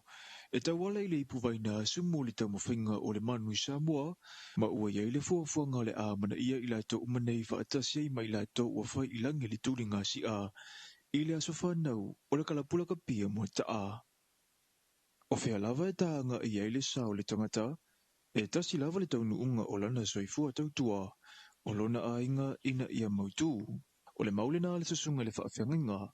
po o le whaife au lango le Ekalesia Worship Center, le sasunga ia pasta wati tia fau, ina ua fasilingia le polokalame o le soifua tautua le TV iwa, ma le leitio a le lua api. Ia mako uma, mako auso, ko kere mako. E mawan mako ko se ful mako pum whangaunga mako. Ia o le mea le sa ola mai e sa kam whahinga yo mako e. Ave mako le aonga ia whakau e me manga oi ole. O le o mai uka e whapukul popo ia i le aso e lakwhapiko e le lori nga e la ume le popo i kai e ka oma. E o ngā luenga ia sa au au mai ia vai kai. O le o e whaile mau manga. Ia ngō alu le soifuanga i o pasosoro ngā maku. Ia mga o mea foi se sosoangi. A o ala markausi ngō ngai o mako ai ngai ia vai kau. Ia ngā kuaro le o savai. Ia e mako ngai mea pia ngai. Na saunua le sasunga le whaafianginga o le whaatoanga lava na ui mai ai, ma a matai le soifua whainga duenga e sa ili seleni, mo le tausia ino tua a. Ia o le kau kua sa whaia. Ngai fu mako ai ngai ngā vai kau ia e le se ai ngā pe whainga. Na kerengi mea ia vai kau pe sa kau mwhaia e aki aere ai ngai. Ia me se almere o le saringo le popo male. O whai mo manga. Ia sa kau kua ia war kau singo ngai makua au whiola i la vai kau. ia ele whaingo fia foi leo ranga ua umai ia inga mai kai mi kam whaingo ainga. Na ula vaina ua whai ale ainga, maua le whanau, ma ua ia iloa le manatu tau ave ngā ruenga e lua i le nā vaitau. O i o le ngāri le sa e o ngoi whara skuri mima le. Ma le whalum pusi, sa ungo fwai. O le ngāri ngi, mai an la whako kuanga i kia ui. I le wa ingora ko. Ma whanga wa o whara skuri mo i se so e kakara le i wat kai au. Sui le sifi le wha le fiafi po le afo wha. O ngā wakura le aple sifi le afo wha su kasi le po. Ia ai kasi kam whenga runga wa. Whenga runga kwa ke miki lenga. Ai a whailonga runga yuka le sample print. O le oma. U fwere la unga la oma i le po a walu yuka i le sample print. Whenga runga. Ia ele whenga fia fwy awa ele wha pese malo si fwy le. Ia al fwy le whenga runga i le sample print ia. A whai a ka le lua le po. Wa oma le oma. Ia wha mano loi fwy. Ia al fwy le whale pese malo longa. Ia ka le iwar kai a koe usfo ia alwe. Alwe kala whale askuri mima. Whai uma me wha askuri miwa. Ngā mui vai kai mire. Kau kua ua ngi whale askuri miwa isai kumo i kaka ia vai kai mire. E ai e ma. O le susunga le whaafenga ngai mai le afi anga sa fotu i sa la whai. Mao se tasi o whaafi ta uli na whetaia e le nā vaitai mi maluna a inga. A o whaato a malanga mai e i polu. O le tau sa elia o se whanua e whaamautu wai. Na ia ngalue fo i le whaakamuta ma ngalue whaaleo leo pō. Sa ia o la vaina a vea ma au auna whaau wina i le ngā ruenga a le tua. O a fulilingi pea i le tau a tina eina o siona a inga. O lana whaamalus au, e whaaya ina le tangata e tau iwi au nua ma le whaalongolongo tinga, pe fiungo fie foi. Ele e se tasi e whaatau matatau i e la wao sina ma le loloto le tau wha o lo ia i la tau, whaatasi matua a ua mawai, na o la tau whaitau ina e meo le natura ma whaau winga o le tau. O le autua le Faatalanoaga na tapisa ai sui o le Pasifika i le o ngā tutono le vai aso le nei whaatasi ma sui o le whaala potopotonga o le sio manga le Pasifika le SPREP, o le tatau leo na mana ia, ma whaataua to mai whaaleanga nuua o tātou ngā rurue whaatasi, e whaititia a whianga mai suinga o le tau. O le tari tununga o tangata le Pasifika, e ui ina uarilifa le lalolangi e whaataua to mai whaona ponei, ma suenga whaasa i nisi, ai ile talau tau sanga o tōna i, ai le iaina o ni whaabobonga whaasa i nisi, na soifua o tātou tangata i le whaalangolango i to mai whaaleanga nuu. O le whanatanga o lo whaia mai i Samoa o lo ngā rurue whaatasi ai le malo Ausitalia, matanga nuenga o puna oa whaale nā tura ma si mga o le official komisina o New Zealand ma le SPREP. O to mai whaaleanga nuu e peu na whaailoa, e au fia ai le wa aia o le manulele o le atafa, o le whailonga le nā e iloa aia tangata Samoa, o le ao o mai sea whai le atunuu, o le isi le nā whailonga o le tetele o le pololo, o le a maua i le vaitau e tā i le pololo, e tofu lava le atunu o le Pasifika ma to mai whaaleanga nuu, o lo ia i fo i tau mawhainga i le ia tu whaatasia to mai nei ma to mai whaasaya nisi, a wā o le tele o mau whaaleanga nuu, ua whaamawina le sao atoa. I tala ma le Pasifika,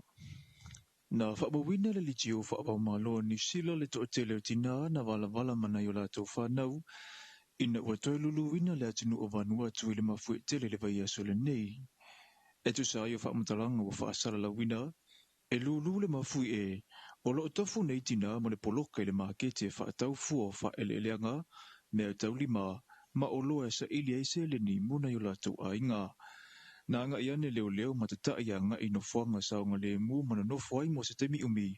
Ma ua mamau ese mai no fuanga na anga ia yo la tu a inga mawhanau. O i ua moli mawina ele to telo tina i Vanuatu, o loo a vea mali matau na yo la tu a inga, ile tu tau tamau a inga, ma ua iai le fuanga le malo Vanuatu na ia tau sia le leitina nei, na whasau ina mai le maketi, ina ua te tele le mafui e.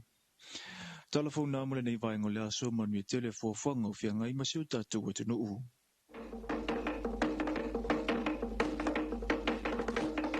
ufafonga itala fo wale si ufafonga sa moa le tuaipi ilunga o anala leo 5 fase fulu amo fa mo tasi o fitu tesi malefa iva tasi tesi maletasi malefa mo iva lua tesi maletasi malunga ole sino app mai moa iai ilunga ole tuaipi Facebook page male ala ate ale malo le TV iva le si ufafonga o Samoa le tuaipi.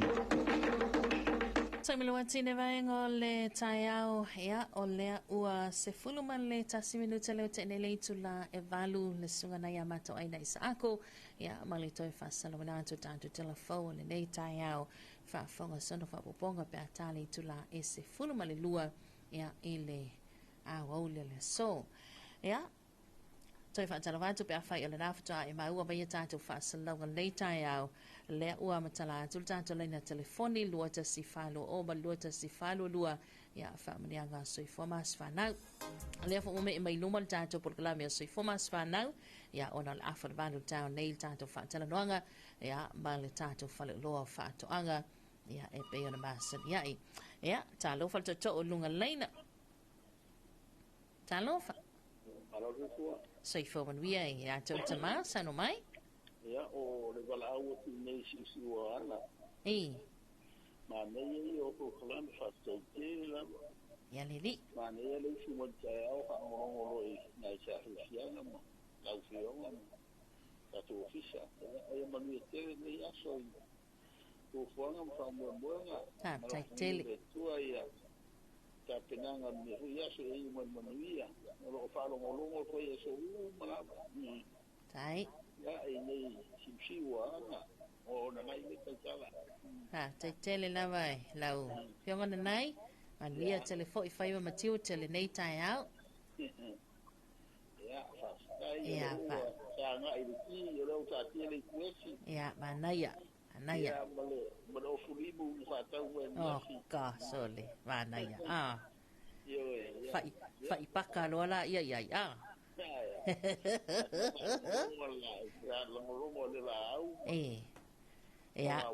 manaya tali lau malu al tayao na nai manuia tele lo waso tai tele wala mai ya soifua manaya ia le recipe na nai nei tayao ole wesi male o fulimu manaya no wa ai foi o fulimu ana po ya ilunga na matou lau ai tano vatu ya ile tamaya tafanga ya mai se foi no falo ya o ai nga umala vai nai sa tupatia ya matou futa foi fa pena foi ona tubu ya ona vala au pa ia le tual tina ya fa vale ya fa ma fa na tulo na nganga ya to mo pelo no file mo ya yo to fil ngalo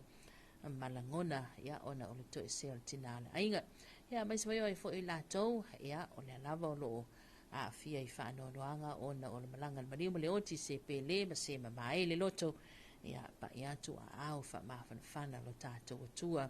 ya yo to fina ngalo nei taimi fainga tai le fainga fie le motu sio maftanga mai se te to lua o nai matua ma nai fana ya so swani le nganga le li atalo vatu ya ile telenga mo mausu val fa mai se fo yo pasta pati ma fo ya berive ya le so ya fia mai se fo yo le tautonga ya fala msana to ang malanga pasta fika ya na lo malanga atu mo tele sala fai anga le fo ile li fo fanga o mai pe on nei tai au ya ole fa manianga le soifua ma le aso fa nau leo le o text mai lunga le tato wa fe autos to see al tato beach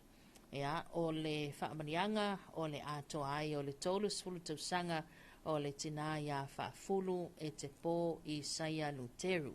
ya o sau ele motele sala fai mai se foi ole fa manianga le ato anga le tolus fulu fa to sanga ole tama ya i saia luteru ya o le ungali ole tama maltina ai tasi le aso fa na va tas wow manaya manaya tele tolu sul tau sanga le tina ia whaafulu o le sunga i le tamaita i tau si soifua ia whaawina le tātou ofisa tele ia le tātou matanga ruenga le soifua malaloina i nai mtutua mai se fo i le sunga ia Isaia Luteru ia stasi fo i o sui le tātou o sunga Isaia ia whaapena ona wa ia tātou production i le tātou wala ata le tiviva ia whaamanuia tele le atua i le atoanga o lo tolu sul fātou sanga Isaia ia mai se fo i o se au mana mea ia whaafulu manuia tele le atoanga lo tolu sul tu sanga whaafulu ia sanga whaamanuia le atua ia te o lua malino whaalo ma le ainga ia i le nei fo ia so ia mai se lo lua asa soifua mas whanau. Whaamanuia atu le asa soifua o le awhionga ia whaumuina Monika a whamasanga le pou ia manuia tele lo asa soifua la awhionga whaumuina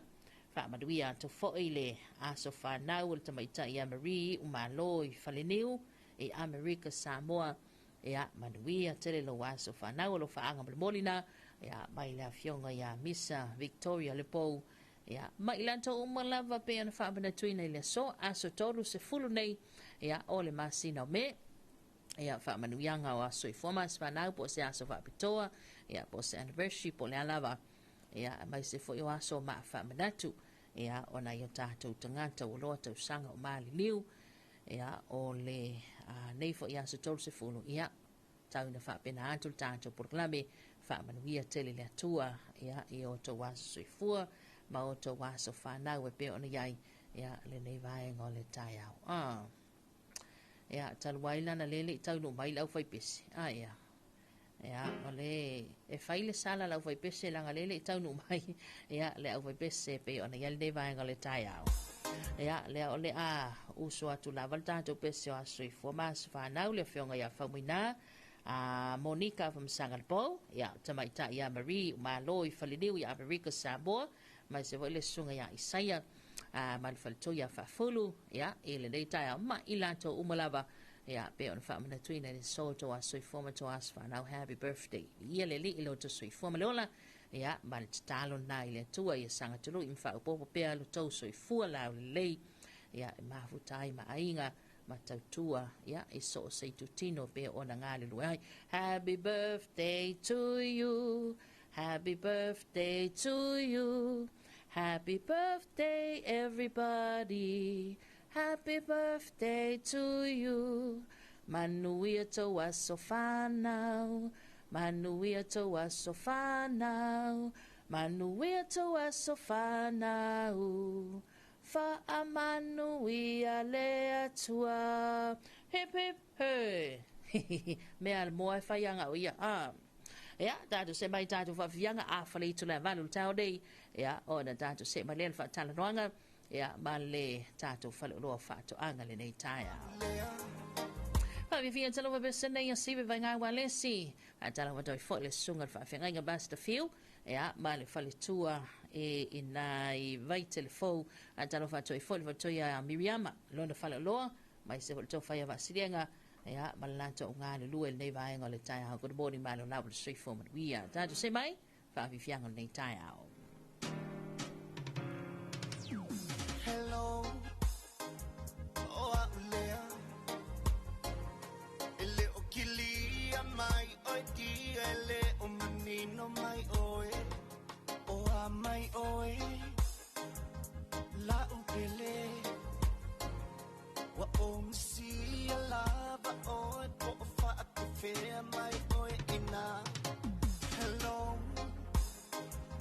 fea e oe saulela ngona sululeo pe tele fietsala no mai a o oe e a ua ese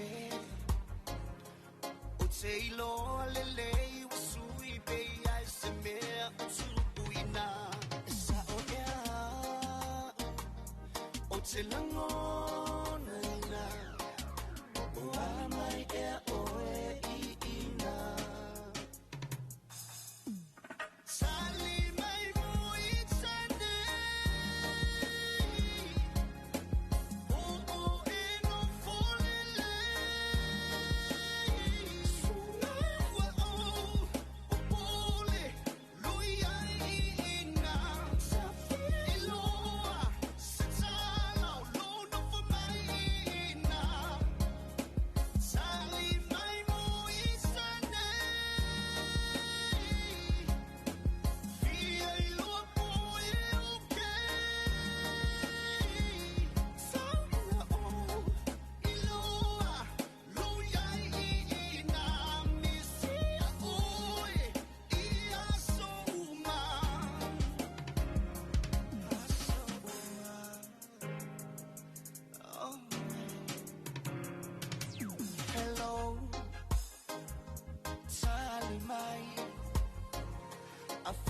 ai se mea watu puilo no for mai ina sa umai o a mai ea Faatalanoaga o te le mana o e te ngātia lava o se mea e sa o ea o te langona ina o a mai ea o e ina Sali mai mo I tane o e no folele Sunawa o pole lui ai ina Faleoloa Satala lo no for mai ina Sali mai mo I tane Faleoloa po e oke Saula o iloa lui ai ina Misia oe ia suma Sia lava oe leva ai Fiu faatali so toe vili mai O tenu fo matatalo I le tama ilunga Faasino masea lau te ui atu ai Fiu atu itu I e te le tali mai Tia I mai a usema nei tinga O tangi lo ulo tope wa e sola Alo fatali mai se wa o le lava Matangi maafa timula inga Ele mutai o lo ua lo fa Sali mai mo I tane o e no folele Sunawa o pole lui ai ina Faleoloa Satala lo no for mai ina Sali mai mo I tane Faleoloa po e oke Saula o iloa lui ai ina Misia oe ia suma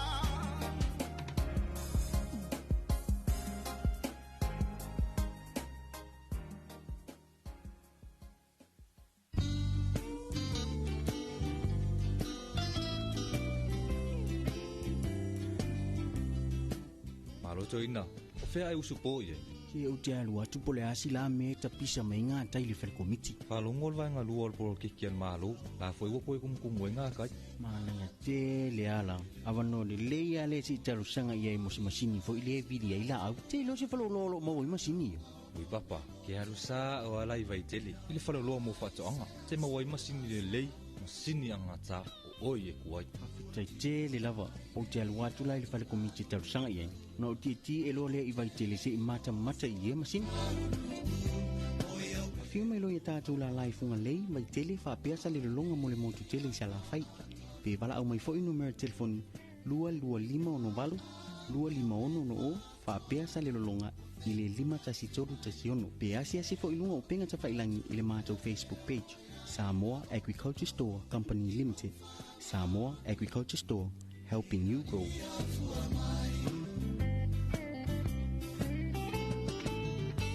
Talo vantul pulinga male ofenga wenga Faleoloa Faatoaga I latou lala umalava I nai vai tele funga leia mai se fon muteli sala fai. Good morning.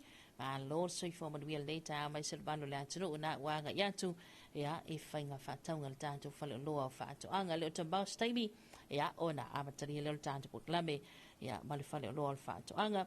Talo vantul le songa ya lina hana tawili ya masalato ainga manuia tele le neva ainga le tayau. Taravatu ya ele oso ya oliana se ula Faleoloa mai se fo ele sunga ya se ula matisi ya taravatu ai fo ele no faalo ya mai se vala ainga molo o fianga I fo I mafano noanga ya ona ole motu sia il maftanga ya mapelinga o fanau ya le tio fa mai le tala o au matua fanau ya ili mafai fo ye upol tanto proclame tanto musica le nei tai ao ona ave se le langona ia e pe ona ia ona le mafatanga manai whanau ia pa ia tule angango le atua ia te ulua mai sel whanau ia ele nei tai ao ona o le malanga fo ia le atali i whamafan whana le angango le lia mai seo ainga umanawa ia ele nei talo fatele atu tatu porklame mo o lua se ula metisi malvaltuia Oriana. Mai o tatu wafianga nei, ia tatu se vai lol tatu porklame ma le Faleoloa Faatoaga le nei tai ao.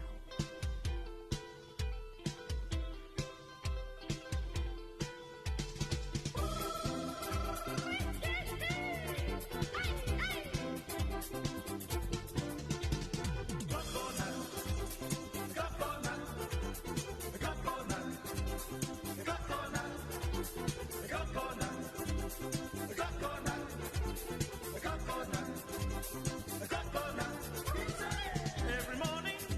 when I wake up, I drink my coconut. Every evening before I sleep, I drink my coconut. Coconut, coconut, coconut,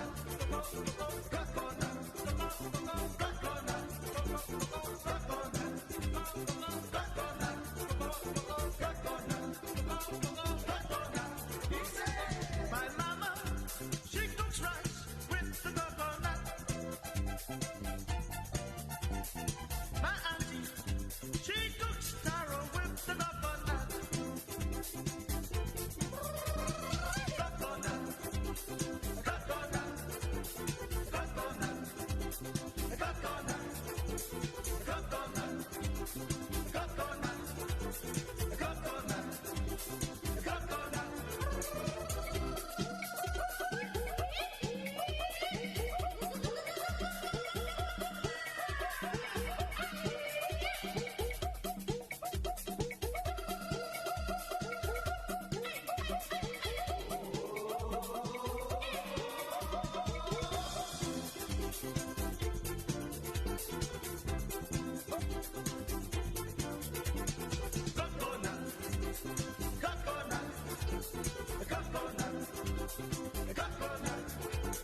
coconut, coconut,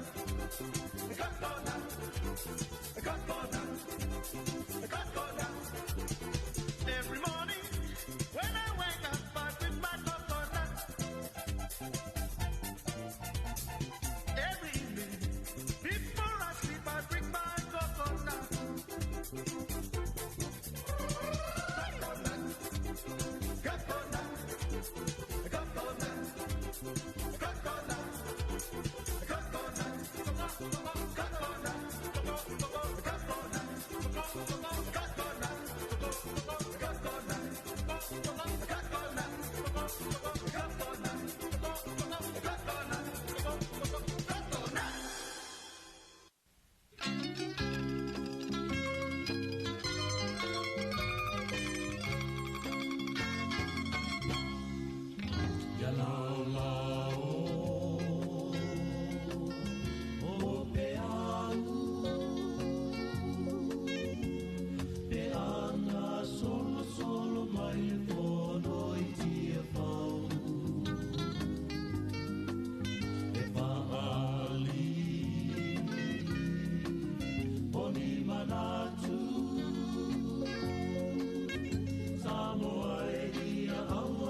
Samoa,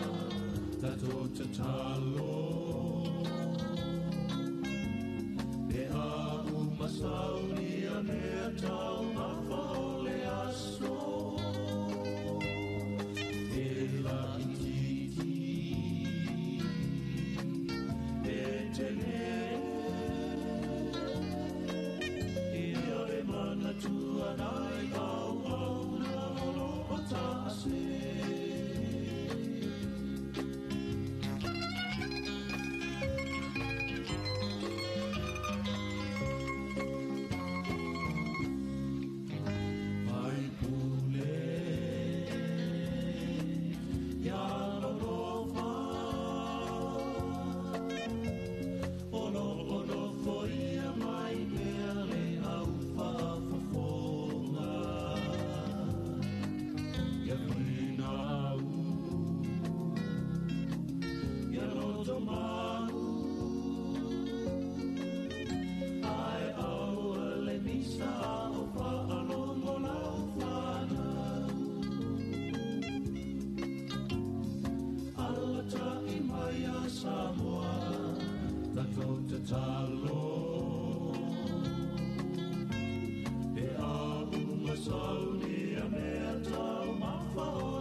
Fia Faafeloa I ma te Faatalanoaga I le whaafonga mai le tātou tunu nei tai au fau, ia, o le tai au nei o la safarai le ua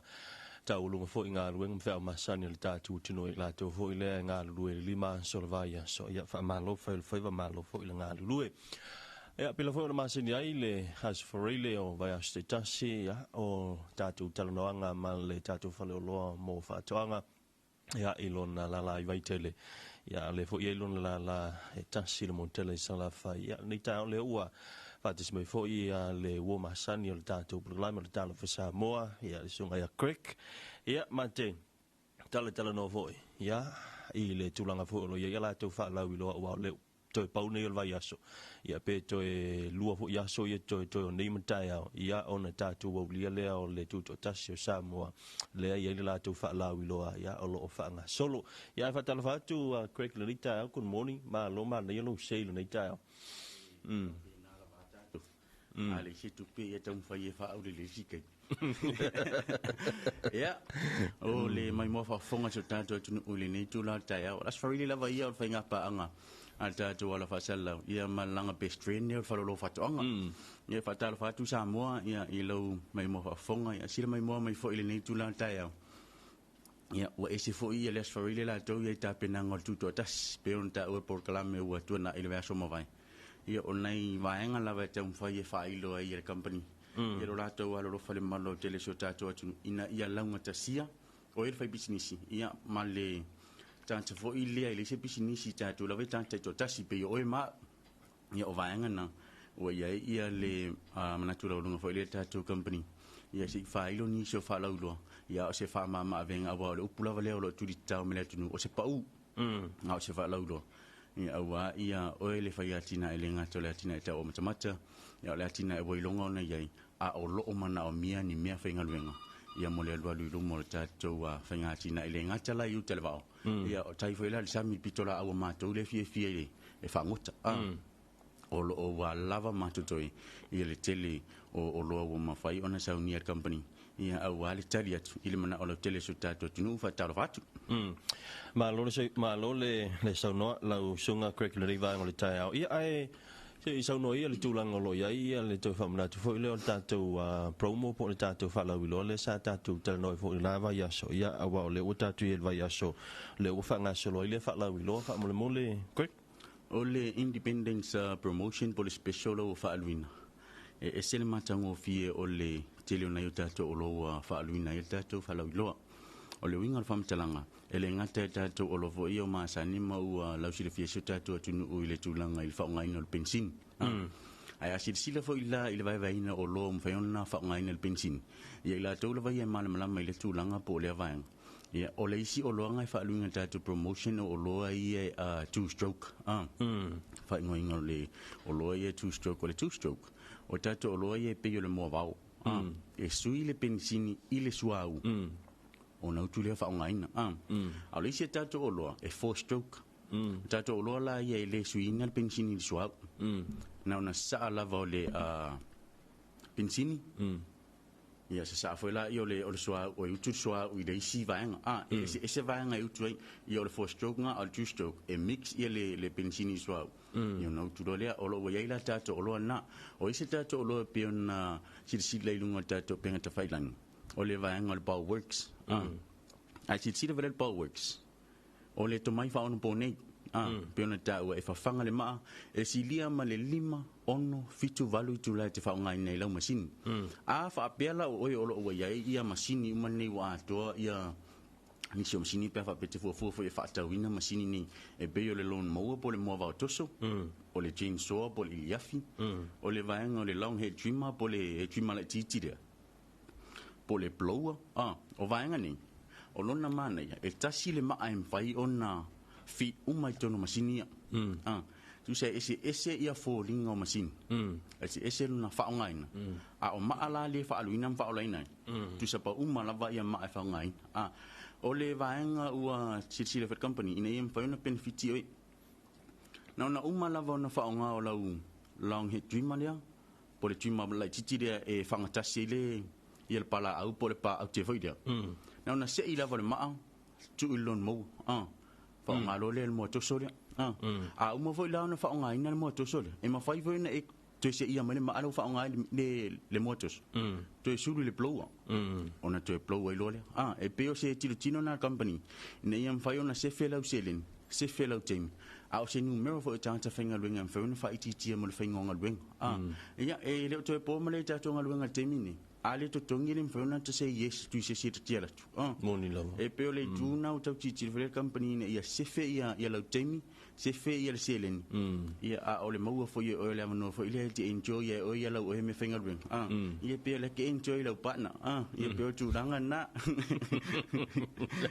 peo va aina ole company ia fa ia o ia ne fia o ia ma fmi fia ia happy ia la yo tatu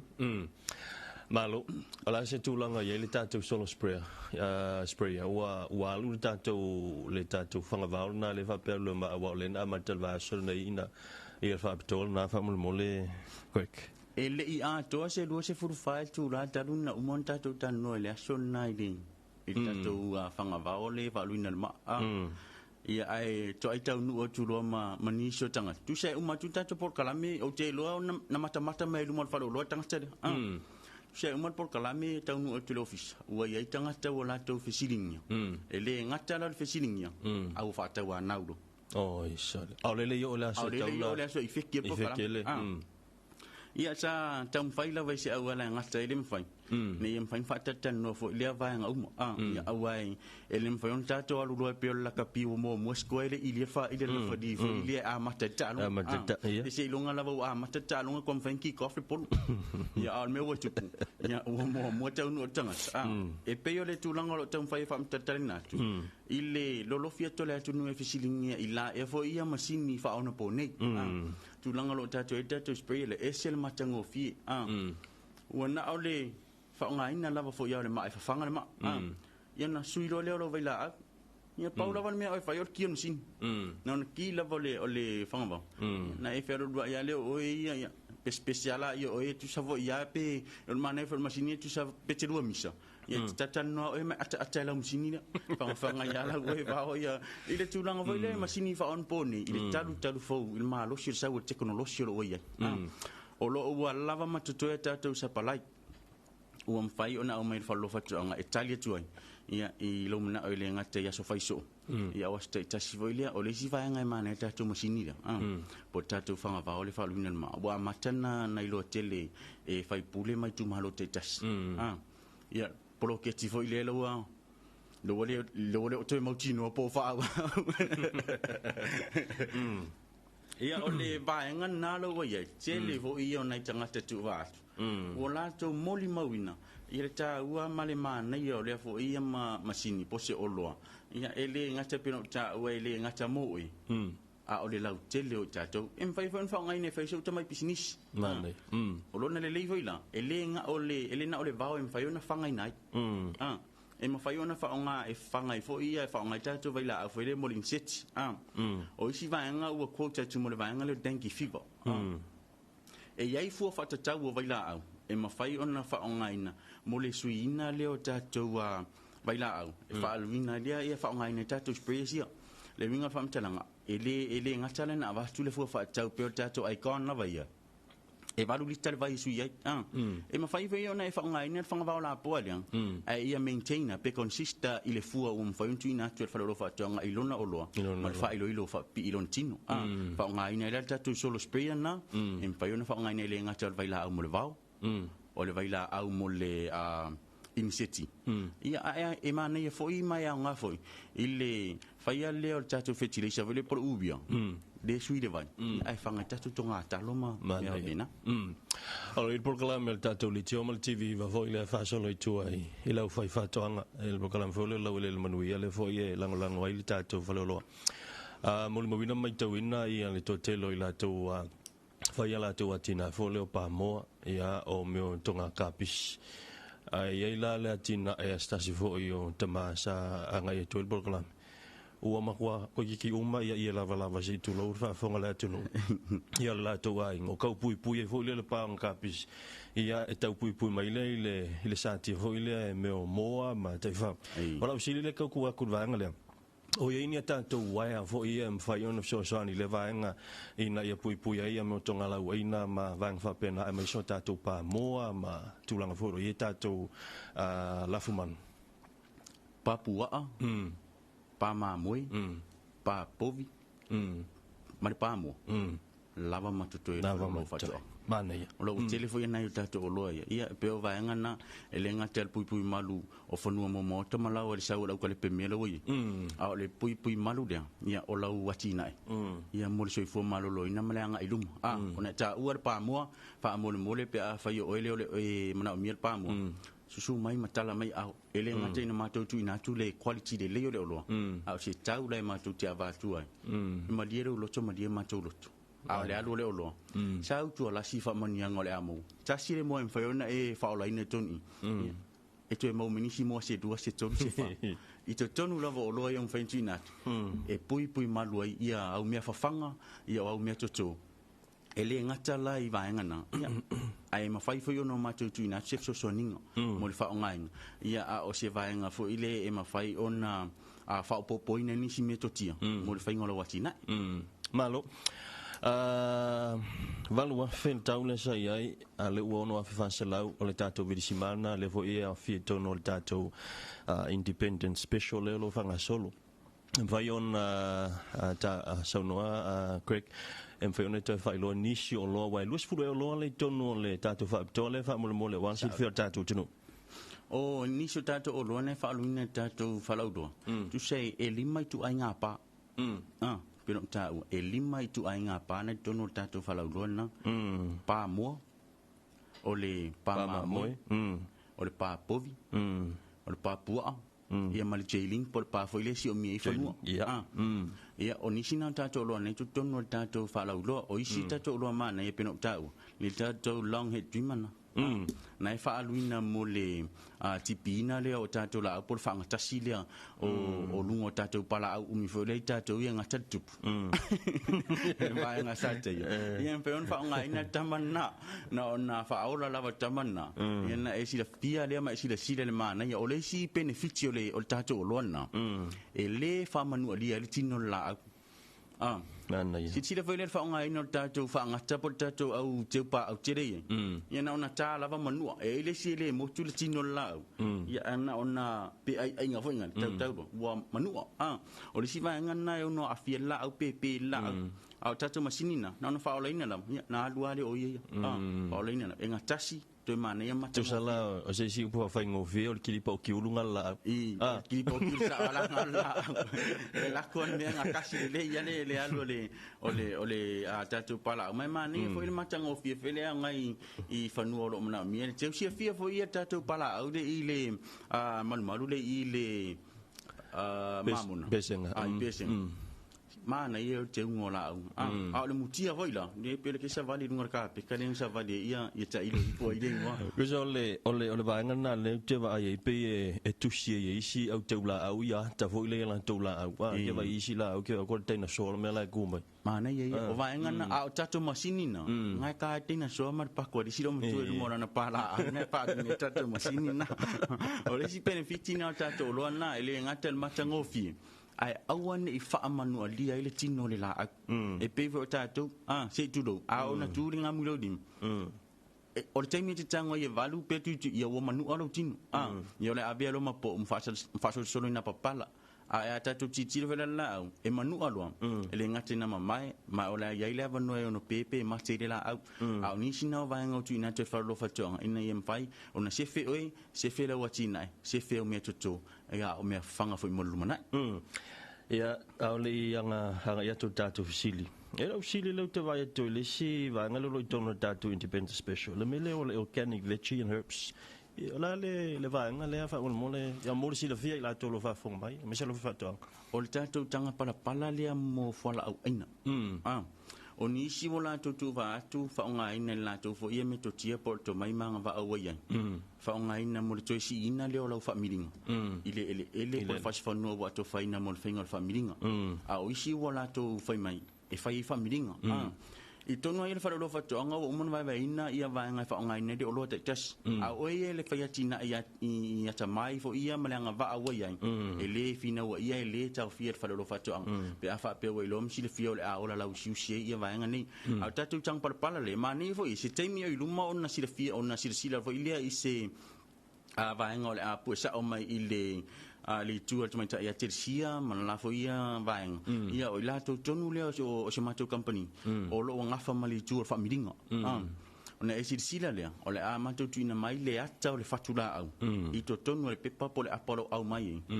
Ma le fōringa o la lau siusi ma tupu i to tonu o le fa miringa. O le a apala ia tātou fetileisa o le a apala ia tātou tanga parapala. Ia waro na fo silifia mo le fa o ngaina o tātou tanga parapala la ngai lunga. O le tanga parapara na watu whaina mo vaenga to si ele familinga tonga la aina. Ma whai o na soani i le fasi ele po le fasi whanua watu whaina mo lau familinga. Mo se minerale wha opopo a o se mea ai. A wā ia laula au tō po lau fatula au tau whai tō mo lau siusi. Ia, Greg, au mai tau sit te lo lau le fia wha whonga mai tātou tunu o te mire nei. Ia lau wha pia se o la vaianga kalangoa e mai pisili. O tātou pisili mo nei tai au. Tau mai le ngō le tātou le ngō sao lava tau sao mai lava le ngō tātou vidsimana e alua i runga le tātou whalaua e whiaro na tau sa whaaluinai ma le tau roa whapauinai le malu su tātou tunu numero tātou telefoni lua tasi whalua o po le lua tasi whalua lua tu ina mai lau tai sao lava o le tari sao lava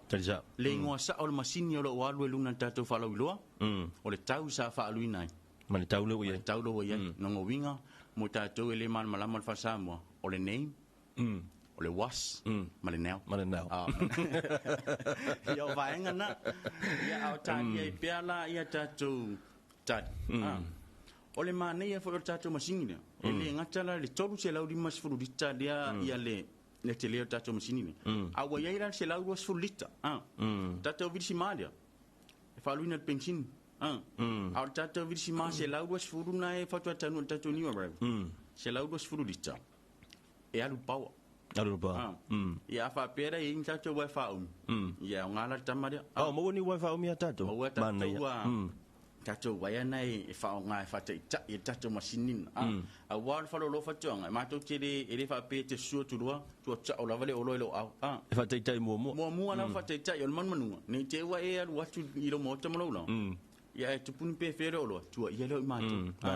ia vai mātou te tuina whata i tai lei te sila le whao ngaina mai lava le stepu mua e o lava te me te tape ma te solo te wai whata i tai umatu lava ia vai ngapape mana yo lewa o talia tātou wala mo na i tātou tani o iei se tūlanga fōleo se warranty on tātou products ia whatauina tātou Faleoloa mana e whafsili pe o tūlanga tāua lava le telo tātou o le isi e alona whatauina le oloa on le vai fo ele pe se vai ngai feona pui malu ia wa se vai na fo to tali to pe a fali tonu le oloa o le tātou warranty lo feon whaaluina temini e mawhai on se feina mai fo ele le vai ngai to service a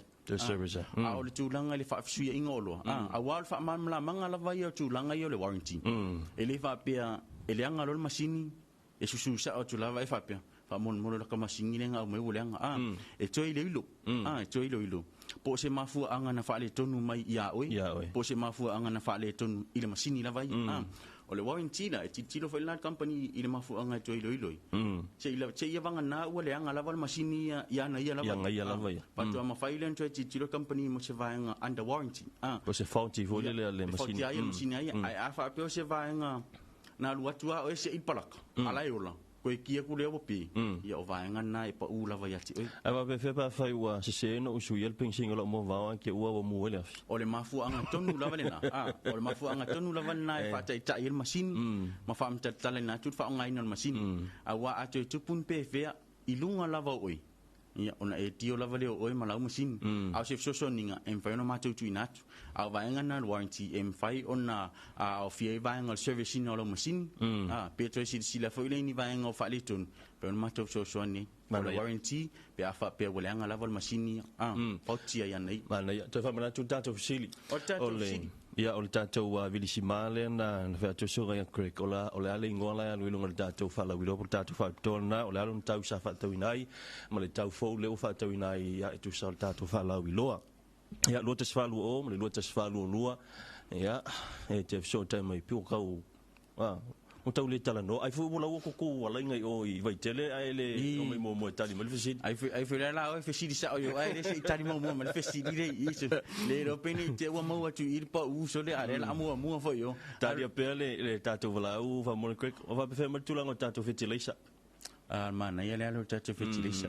e le winga fa mtalanga o tatu nuine so tatu tunu le o lo mfaiona au mai le falo lo Faatoaga o le si vaenga mana ia ua lu atu le si tangata foi le fa mai e matou tele popo le tau tu sa le na fa mai e maua sau bana na tasia le fesidi ia o kakimo kuloka I ka voi le fa makala le o se le nga ko fa makala le o loa fa makala le pa u fa nga ina me pena ia e tali maltinalia e le se me tau fa matala mai fuale tau ma pau le mel fetile sale o le o ke kali kongu fekile sa le fa matalanga le au mai o nana o loai ia ma tile fa le company e se le tato nune na yo tatu tau le o loa ono le mafu anga o le tali mai po le fua mai leo na tonga la ainga po ni sona atina ela ye ini fu la fe tau le mana ola ye tau la mai le fa nga ina o tatu o lo ni pana ya na o la ko ia va ko le hinti le tasi tau fa fa ngofia ile tatu tali lo zili o le tau le sa ye le visi mai va lua fe o la tau fo le o fa tau ina ile tatu Faleoloa mo Faatoaga ya la lo na ngoa va ona la va tau mai le tulango lo ye le tatu sile nei tai a fa ia le maua ia o longo wing ia la madia sunga ia Craig ia o le wan ma o le voucher ai sa ia o le mana ia fo le mea a fa pele ma wasis ai ma weta to ofisa ia la ngai le ngana o te foi mai ni te wo pe mai o pe pelo o pele anga ia ele lo ele ai o le lesi o te ofu o le me vai la utala o te ofu ai foi ko fu kan ka mali visi ma fu po le mele o mana o e to ta o atu o to fu mali visi ma po le me o ma fa I fa nga o visi ma ia ai ta tangi lo ma ta to telefoni ia dalofa ma lo je vo ia ba lo ia ka o e kai na sa la ru fa kai mi le ngi yo wa fa ono afe ko kiki asa ola ukati na wela la ono afe fia ke me se lau ya Craig la se tu langa yele tali ono afe lima se lau le fe mai ai ono afe lima se lau la wala taya la wala taya en fantu ina mai numero telefone e so ta ya tu lava kulu o man valu ko ruiva fitulu o no valu to ruiva o ai foi le so no o va ia le va tai la so tai tu tatu Faleoloa pa mo le va manuia tele na yaso ya so fu mo tala pel leina ia le tala pel tatu leina o le tau le na o fa tatu valu fele na ia tau fo le o ia ia tau on tau mai o le a foi le ngo le tatu vilisimale o alu lunga tatu Faleoloa mana ia ia o le tulanga foi le e tuina tu so tatu company sini fi foi nei vai ting o sa idinga tala va ia le o lo o lai mana o ia o tulanga tau so fuanga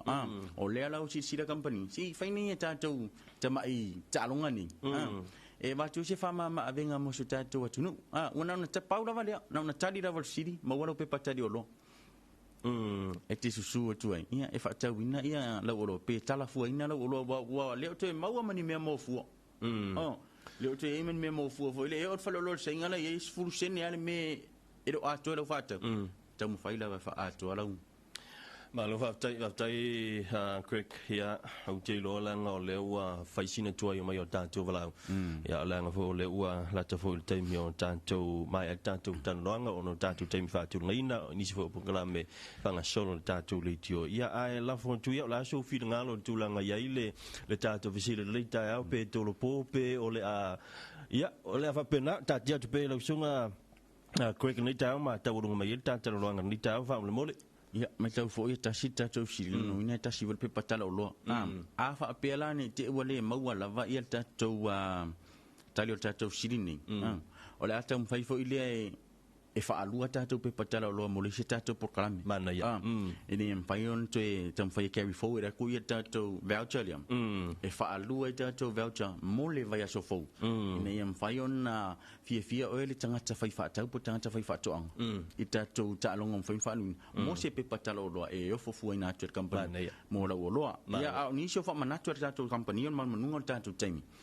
Na yo tātou ainga lo aitau malele mai atunu mamau. Alo wai e tātou o nanga. Mo le whainga o tātou whataunga. Samoa Market, Maua App, and ngā te leo tātou o mātani aso whaiso o Facebook page, Samoa Agriculture Store Company Limited, i o nisi nā o vaenga o whaintu i nā tupo website nā whaintu i nā tu tātou Faleoloa, i au wā oe tangata o mai mua mai whafopo nei o tātou a inga. So lava se tafa, i o i Seattle, o Manurewa, i o ngai Sydney, i o so lava se vaenga le tunu. Na ona e kiliki lava o tātou a apia. Ni ona wha ngā ina le mo whainga o tātou whainga whaataunga. O le risiti e whaalina ia mātou. Ia tui nā tule o loa. Pe o nisi nā vaenga o whainga tui nā tui tātou whaloloa whatoanga. Awane ingalo, e numero tātou telefoni o lo oilunga tātou penga te whailangi. Ia mo le pesili fi maan malama i mona i o tātou a inga lo no fo maupo o mamau ma tātou whaloloa le ngata la lai tāsi sa le rolonga, i o la lai fungalei. Ia malona la au tui vai tele. Ia ai avea iau, ia e whai mafafonga, o le tātou pulenga ma le malo company e whaloloa lo mo whaatoanga. Tātou ina so tātou tunu, e wha manu ia te le tuai lava. Ia tāpenanga ma sauninga uma, mo le tuto tasi. Ia por wha mana tuina foi, o le sao tonga so tātou atunu. E manu te reina lau singa le nea so le uta maratai, ia o le awhia ngai ma so tātou atunu. E mai tia nei, manu tele le aso Samoa. So ngai Greg Samoa stasio sui o le tātou Faleoloa mo Faatoaga pe ona i tātou talanoanga nei tālo fa Samoa. Ia, naua whamtu atu niso vanga tau wālo tau silfia, i tūlanga fwoi whala wiloa le tātou Faleoloa, niso whamatalanga mwhairu so tai. Ia le upenga whamatalanga ia le social media Facebook page le tātou Faleoloa mo Faatoaga. Ia profesor tai numero o mwhai ona i lunga le tātou Facebook, ia pe a whai ai lava ni isi fasili, ia e te fia malamlama. Isi o le vas fōlas fwele se isi no whapaponga, e manuia tele la singa matiuta le tātou tunu le awhenga i nari tā mranei as whareile seifua.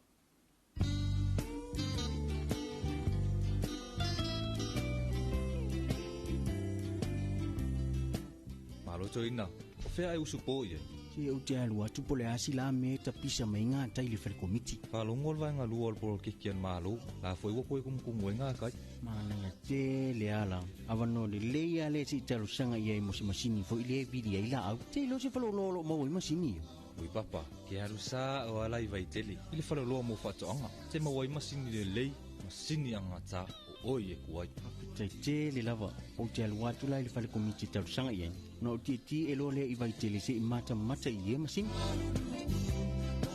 Fiu mai lo i tātou la lai funga lei, mai tele whapea sa le longa mo le motu tele i sa la whai. Pe wala au mai foi numero telefoni 225 251 whapea sa le longa i le 5 Pe asia se foi lunga o penga ta whailangi i le mātou Facebook page. Samoa Agriculture Store Company Limited. Samoa Agriculture Store, helping you grow.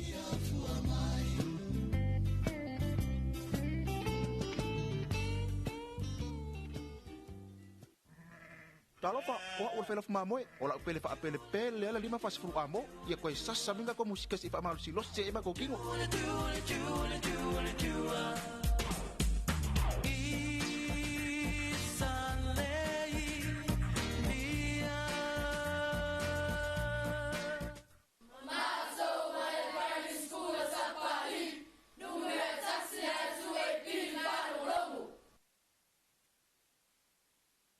Tamiluan tina vaenga o le taiao le o tātonu nei ia le itula e iwa i le tautonga la unaga se fonga Samoa tu ipi tawa lunga ia le tātu pukalame tala palava Samoa i nei taiao ma le anganga whaaftai ia mole toi fo e malo whaanga le tātu pukalame le malue malpa iai ia o i lātou lea vala au mai ma mafuta mai lunga tātu live ia i le nei taiao tai masani ia i le Faleoloa le taiao ia o le asolua tātou porkalame talo falava Samoa manuia tele nei aso aios malo whaafonga tātou tala li poti tu sa mai ma le teo whawau mai lo New Zealand i le nei taiao. To the meeting in Tonga,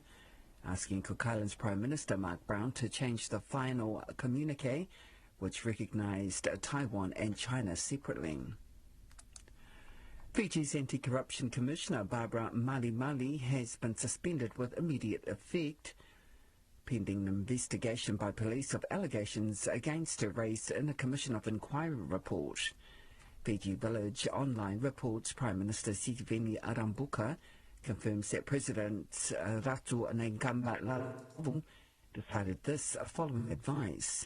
The Prime Minister has asked the people of Fiji to remain patient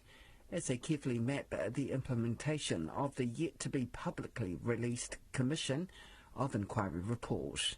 Ms. Mali, who was appointed head of FICAC in early September last year, was arrested on the first day in the job on the direction of her own acting Deputy Commissioner, Francis Pouleiwai.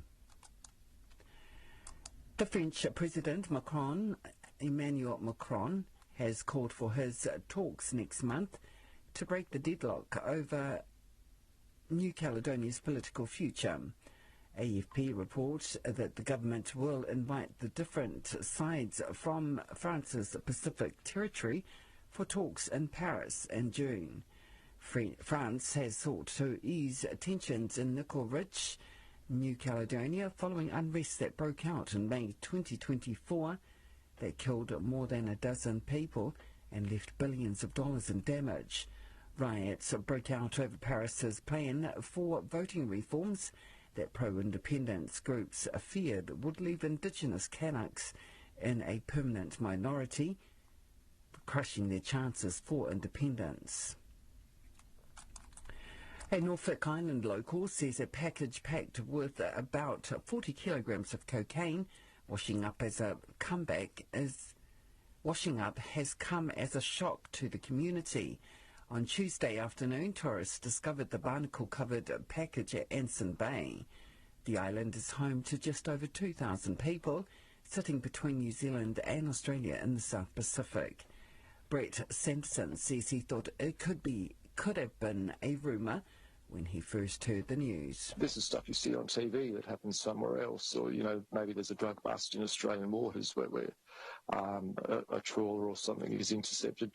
But it always happens somewhere else.